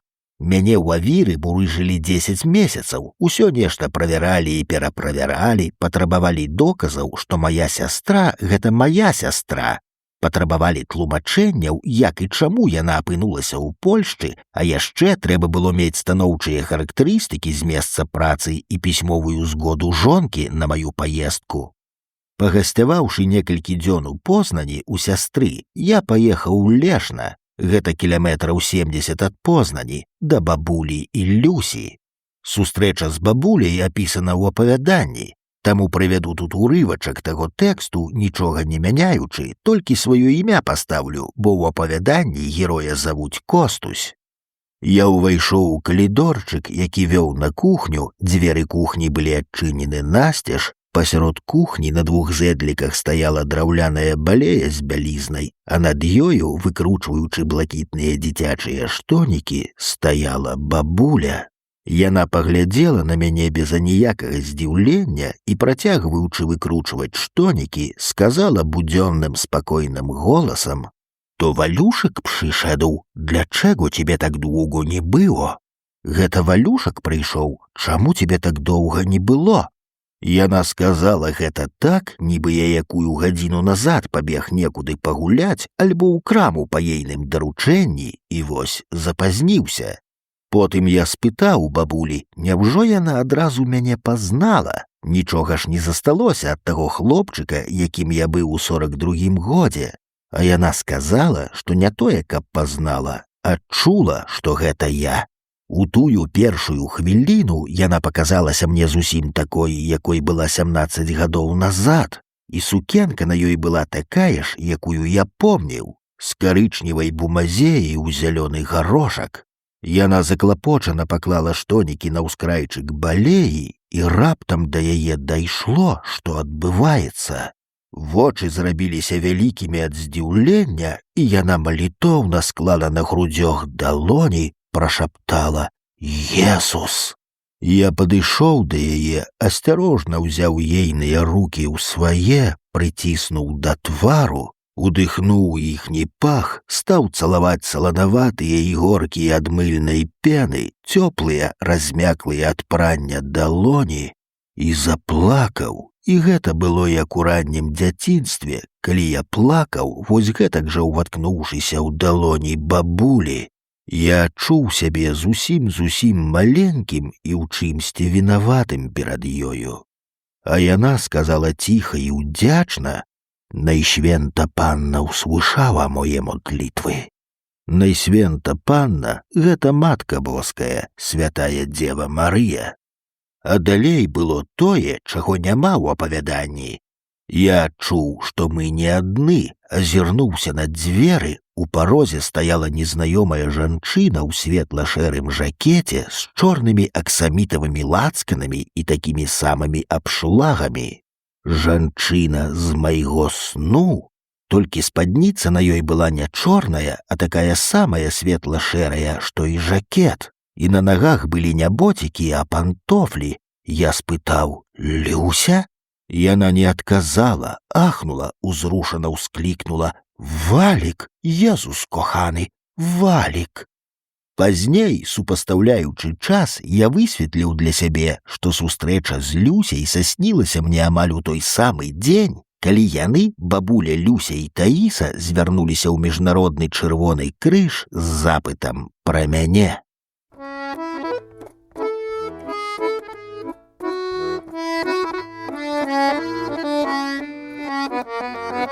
Ту-104 – самый лепшы самалёт.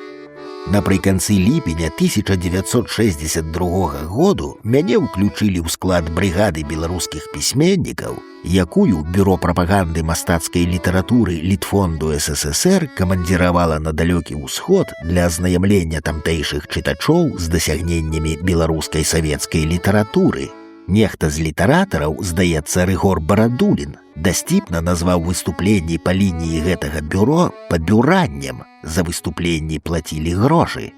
А такая паездка, як наша, нагул была казачнай халявай. За казённы кошт з'ездзіць на цэлы месяц на далёкі ўсход, ды яшчэ і зарабіць немалую суму чытаннем вершаў. Пра такое можна было толькі марыць. Нас было 6: Янка Брыль, Сергей Грахоўскі, Ніл Гілевіч, Навум Кіслік, Лідія Арабей і я. Спачатку мы павінны былі ехаць у Маскву, там атрымаць у Літфондзе СССР квіткі на самалёт да Хабараўска, камандзіровачныя пасведчанні і сутачныя. І вось напярэдадні, у ноч перад ад'ездам у Маскву, мне сасніўся сон, быццам я ў аэрапорце іду па лётным полі зусім адзін да самалёта. У адной руцэ ў мяне чамадан, у другой шапка. Раптам бачу, што праз лётнае поле з боку аэравакзалу імчыцца сабака. Вялікі руды дваровы пёс падбягае да мяне і ўчэпліваецца зубамі ў маю шапку.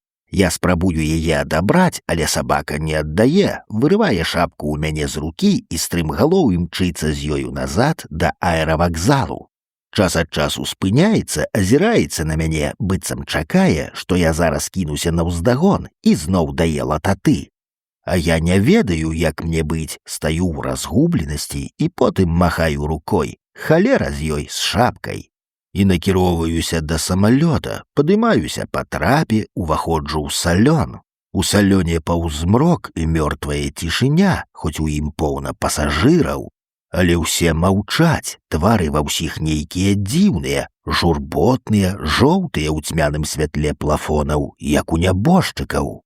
Мне становіцца страшна, і я раптам усведамляю, што гэты самалёт разаб'ецца. Вось чаму сабака вырваў у мяне шапку, вось чаму ён, уцякаючы, азіраўся, чакаў, што я пабягу за ім і самалёт паляціць без мяне.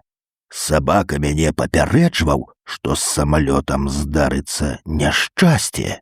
І гэта ж трэба, паездка не заладзілася з самага пачатку. Пры пасадцы ў цягнік аказалася, што квіткі ў нас не на сёння, а на заўтра. Адміністратар нашага беларускага літфонду, які замаўляў квіткі, памыліўся, а квіткі ў чыгуначнай касе атрымліваў я, аднак на дату не паглядзеў. Што было рабіць, адкладваць ад'езд на суткі мы ніяк не маглі, бо павінны былі абавязкова прыбыць у Маскву наступнай раніцай і ў той жа дзень у 15:00 вылецець у Хабараўск. Квіткі на самалёт ужо чакалі нас у літфондзе СССР.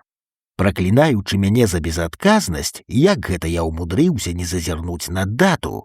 Іван Антонович Брыль, выкарыстаўшы сваё пасведчанне дэпутата Верхоўнага Савета БССР, прабіўся да начальніка вакзалу і за некалькі хвілінаў да адпраўлення цягніка нас неяк рассавалі па розных вагонах.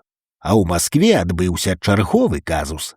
Атрымаўшы ў літфондзе ўсё, што нам належала атрымаць, мы паехалі ў цэнтральны дом літаратара ў пісьменніцкую сталоўку паесці перад вылетам.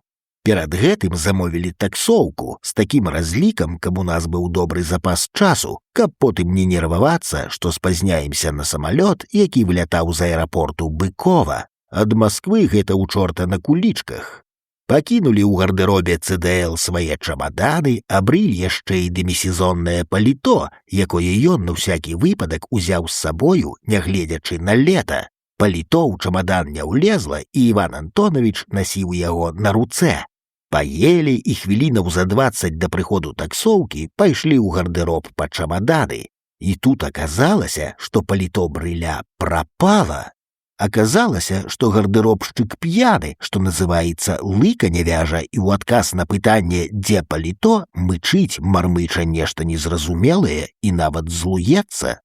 «Какое пальто? Что ты пристал ко мне с каким-то пальто? Откуда мне знать, где твое ёбаное пальто? Своровали, понял? И не приставай!» Выклікалі міліцыю, прыехаў малады хлопец з крымінальнага вышуку спакойна, але так, што гардэробшчык адразу зрабіўся цвярозым, спытаў: «Кто здесь был? Вспоминай быстро!» І гардэробшчык успомніў, што з паўгадзіны таму ў гардэробнай пабываў нейкі Коля.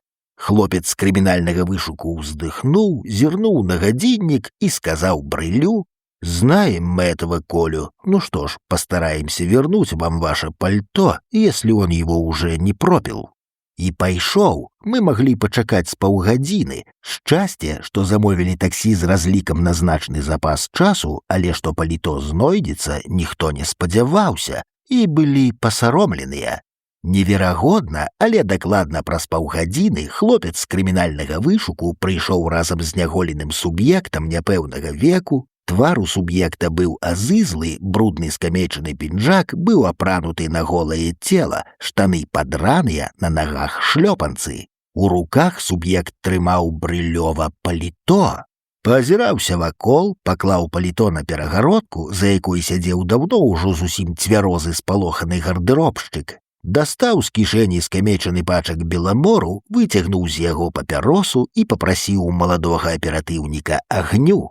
Хлопец пстрыкнуў запальничкой и спытаў, даючы субъекту прикурить: «Ты хоть знаешь, кого обидел? Гостя, это белорусский писатель Янка Брыль».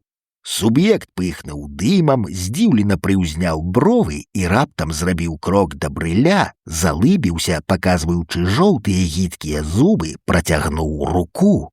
«Здравствуйте! Вот при каких обстоятельствах пришлось познакомиться». Иван Антонович толькі вочы вылупіў, а мы зарагаталі. Аператыўнік хутенька склаў протакол, брыль у ім распісаўся, і суб'ект распісаўся, і праз колькі хвілінаў мы ўжо імчаліся на 2 таксоўках у аэрапорт Быкова. У машыне мне адразу згадаўся мой сон з сабакам, неяк нядобра састыкоўваліся з гэтым сном, дапасоўваліся да яго гэтыя 2 казусы з квіткамі ў Мінску і з брылёўскім паліто. Быццам нехта не хацеў, каб мы ляцелі ў Хабараўск, перашкаджаў, прыдумываў затрымкі. Я раззлаваўся на сябе: «Тарас, ты проста здрэйфіў». Але самакрытыка не дапамагла, мне было трывожна. А тут яшчэ брыль пры пасадцы ў самалёт, велізарны сарабрысты лайнер Ту-134. У той час на пасажырскіх авіялініях ён быў навінкай, палёт на ім ад Масквы да Хабараўску быў бесперасадачнай, у адрозненне ад Ту-104, які рабіў 2 прамежкавыя пасадкі ў Свердлоўску і ў Омску. Калі ў ланцужку пасажыраў павольна рухаліся да трапу, сказаў з усмешачкай: «Вялізная птушка, такая, калі ляснецца». Але даляцелі мы цудоўна. 9 гадзін палёту прайшлі неўпрыкмет за размовамі, за абедам і вячэрай, якія на пластмасавых падносіках разносілі прыгожанькія стюардэскі, што было для мяне ў навіну. Раней я ніколі не лётаў на самалётах, у якіх кормяць, і нагул было дужа цікава. Асабліва ўразілі мінуты, калі самалёт ляцеў на сумежжы дня і ночы тэрмінатары. У левым ілюмінатары дзень, пяшчотна-блакітны абшар неба і яркае сонца над белымі гарамі воблакаў. З правага боку дыяменты зорак на чорным аксаміце ночы. Мы аб'ехалі амаль увесь савецкі далёкі ўсход, пабывалі акрамя Хабараўску ва Владзівастоку, у Біробіджане, у Камсамольску на Амуры, у Мікалаеўску на Амуры, у Сіхатэ-Алінскім перавале, у Татарскай затоцы, у Находцы, у Артёме на савецка-кітайскай мяжы, купаліся ў японскім моры, выходзілі на кацеры камандуючага ціхаакіянскім флотам у адкрыты акіян. Я і думаць забыў пра свой сон. Праз месяц вярталіся дадому, прыехалі ў Хабараўскі аэрапорт, і там настрой ва ўсіх сапсаваўся. Мы даведаліся, што напярэдадні пад Краснаярскам разбіўся Ту-104 хабараўскага авіаатраду. Загінулі лепшыя хірургі Хабараўскага краю, якія ляцелі ў Маскву на ўсесаюзны сход хірургаў, і дзеці, лепшыя вучні краю, якіх прэміявалі пуцёўкамі ў славуты піянер-лягер «Артэк». Сёння старычкі-ветэраны, у якіх настальгія па савецкіх часах, лямантуюць. Што гэта такое робіцца? То аўтобус у рэчку зваліцца, то цягнікі сутыкнуцца, а самалёты... Ледзь не штодня авіякатастрофа, у савецкі час такога не было. На жаль, было, толькі пра гэта не паведамлялася. Вядома ж, у Савецкім Саюзе самалёты не падаюць. Дзякуй Богу, падумалі мы, што ў нас зваротныя квіткі на Ту-134, на беспасадачны рэйс. Усё ж Ту-134 больш надзейны самалёт, бо новы. Але тут нам падносяць сюрпрыз. Аказваецца, што мы мусім ляцець на Ту-104, таму што бесперасадачным рэйсам вылятае ў Маскву нейкае высокае хабараўскае начальства. Разам з іншымі пасажырамі, у якіх, як і ў нас, квіткі былі на Ту-134, кідаемся да начальніка аэрапорту бараніць свае правы. Маўляў, чаму нас адпраўляюць самалётам Ту-104, машынай той маркі, якая учора разбілася. Але начальнік аэрапорту сказаў, як адрэзаў: «Кто боится, может сдать билеты и ехать поездом». И додал: «Между прочим, Ту-134 тоже машина и тоже тяжелее воздуха, и она может упасть». И тут я зноў згадаў свой сон, і зрабілася мне зусім страшна, аж успацеў, але паводзіў сябе перавялічана весела. Падняліся ў паветра, ляцім. Турбіны гудуць роўна, у салёне утульна, мілая стюардэска раздае шкляначкі з мінеральнай вадою, і я супакойваюся. З пагардай да сябе самога згадваю свой страх, пачынаю размаўляць аб нечым Сергеем Івановичам Грахоўскім, які сядзіць побач. Я каля ілюмінатару, ён з краю. Перада мною дзве высокія спіны, Брылёва і Гілевічава. І раптам самалёт рэзка калыхнула, ён неяк дзіўна, нязвыкла задрыжэў, завібраваў, і я ўбачыў у ілюмінатар, што крыло самалёта амаль вертыкальна задралося да гары, і зразумеў, што самалёт робіць круты разварот. У тую ж хвіліну з-за шторкі перад пілоцкай кабінай выскоквае бледная спалоханая стюардэса і дрыготкім голасам аб'яўляе: «Граждане-пассажиры, немедленно пристегните ремни безопасности и сохраняйте спокойствие. Мы возвращаемся в Хабаровск». Изникае за шторкой. Проходит яшчэ колькі хвілінаў, і стюардэса паяўляецца зноў, на гэты раз падкрэслена спакойная, з усмешкай на твары, але ўсе бачаць, што усмешка змушаная, ненатуральная, нібы прыклееная. Стюардэсе загадалі усміхацца. Яшчэ праз хвіліну выходзіць за шторкі адзін з пілотаў. Ён таксама усміхаецца, ды зноў жа выгляд у яго не тое, каб спалоханы, аднак устрывожаны, нейкі надта засяроджаны. Ён праходзіць у хвост самалёта і павольна вяртаецца, просіць некаторых пасажыраў, каб яны пераселі ў іншыя свабодныя крэслы, бліжэй да хваста. На пытанне «навошта» спокойно тлумачить, что надо скорректировать центровку машины, перераспределить вес, у нас небольшие неполадки. А я гляджу в иллюминатор и бачу, что с крыла самолета, с самого скрайчику, льются некие белые струменчики, подобные на струменчики дыму ці пары, якія адразу зрывае ветер. Кажу Сергею Ивановичу: глядите, с крыла нешта льецца. Сергей Иванович глядзіць у ілюмінатар праз маё плячо і кажа: «Нічога не льецца, гэта сонца адблісквае, супакойцеся, Валя». Я углядаюся ў крыло яшчэ больш пільна. Ды не, Сергей Иванович, нешта льецца. І тут да мяне паварочваецца Брыль, крыху бледны, вочы злосныя, і ціха, важка па складох кажа: «Заткніся». Забягаючы наперад скажу, што я не памыляўся. Струменчыкі, якія выліваліся з крыла, былі палівам. Яно ў Ту-104 знаходзіцца ў плоскасцях. Гэта керасін выліваўся, а пазбаўляўся ад яго самалёт таму, што садзіцца з поўнай запраўкай вельмі небяспечна, і ў той жа час садзіцца трэба было як мага хутчэй, бо ў самалёта выключылася адна з турбінаў, а планіраваць такая махіна, як ту, не можа. Самалёт увесь час завальваўся на бок, яго трэсла, ён правальваўся ў паветраныя ямы і, здавалася, ніяк не можа выскачыць з іх, але раптам усё ж выраўніваўся і зноў падаў. Нарэшце прызямліліся ў Хабаровску, пасажыраў адвезлі ў будынак аэравакзалу, і нам трэба было вырашаць, перасаджваемся ў іншы Ту-104 або здаем білеты і едзем у Маскву цягніком.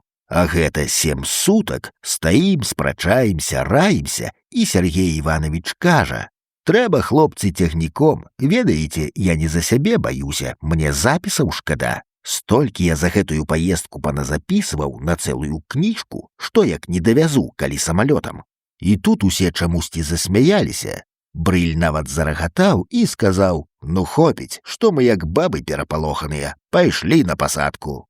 У Омску была прамежкавая пасадка, і пакуль што якое мы абедалі ў сталоўцы аэрапорту. А за суседнім столікам аказаліся пілоты таго самалёта, на якім мы нядаўна цярпелі аварыю. Пілоты гналі машыну на рамонт, здаецца, ў Свердлоўск. Мы загаварылі з імі, спыталі, ці сур'ёзная была аварыя, і даведаліся, што вельмі сур'ёзная.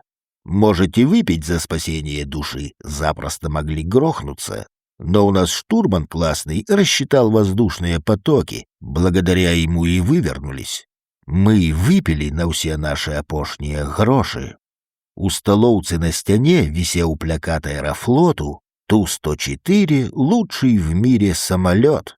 І раптам Навум Кіслік, гледзячы на той плакат, захіхікаў, нягучна заспяваў на матыў жалобнага маршу Шапена. Ту-104 самый лучший самолет. Ту-104 самый лучший самолет.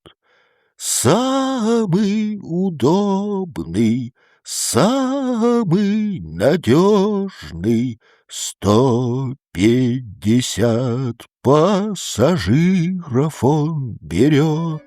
Парагатали, расплатиліся, заспяшаліся на абвешчаную па радыё пасадку, выйшлі на шырокі ганак. А на ганку стаяў сабака, руды дварняха, з тых, што пастаянна бадзяюцца каля сталовак, нічый. Паглядзеў на мяне, аблізнуўся, заматляў хвастом. Позірк быў дакорлівы, маўляў, дай што-небудзь. Я хуценька вярнуўся ў сталоўку да століка, за якім мы абедалі. Афіцыянтка яшчэ не паспела прыбраць са століка посуд. Узяў з талеркі кавалак антрыкоту, які не даеў, і бегма да выхаду. Але сабакі на ганку ўжо не было. Містыка.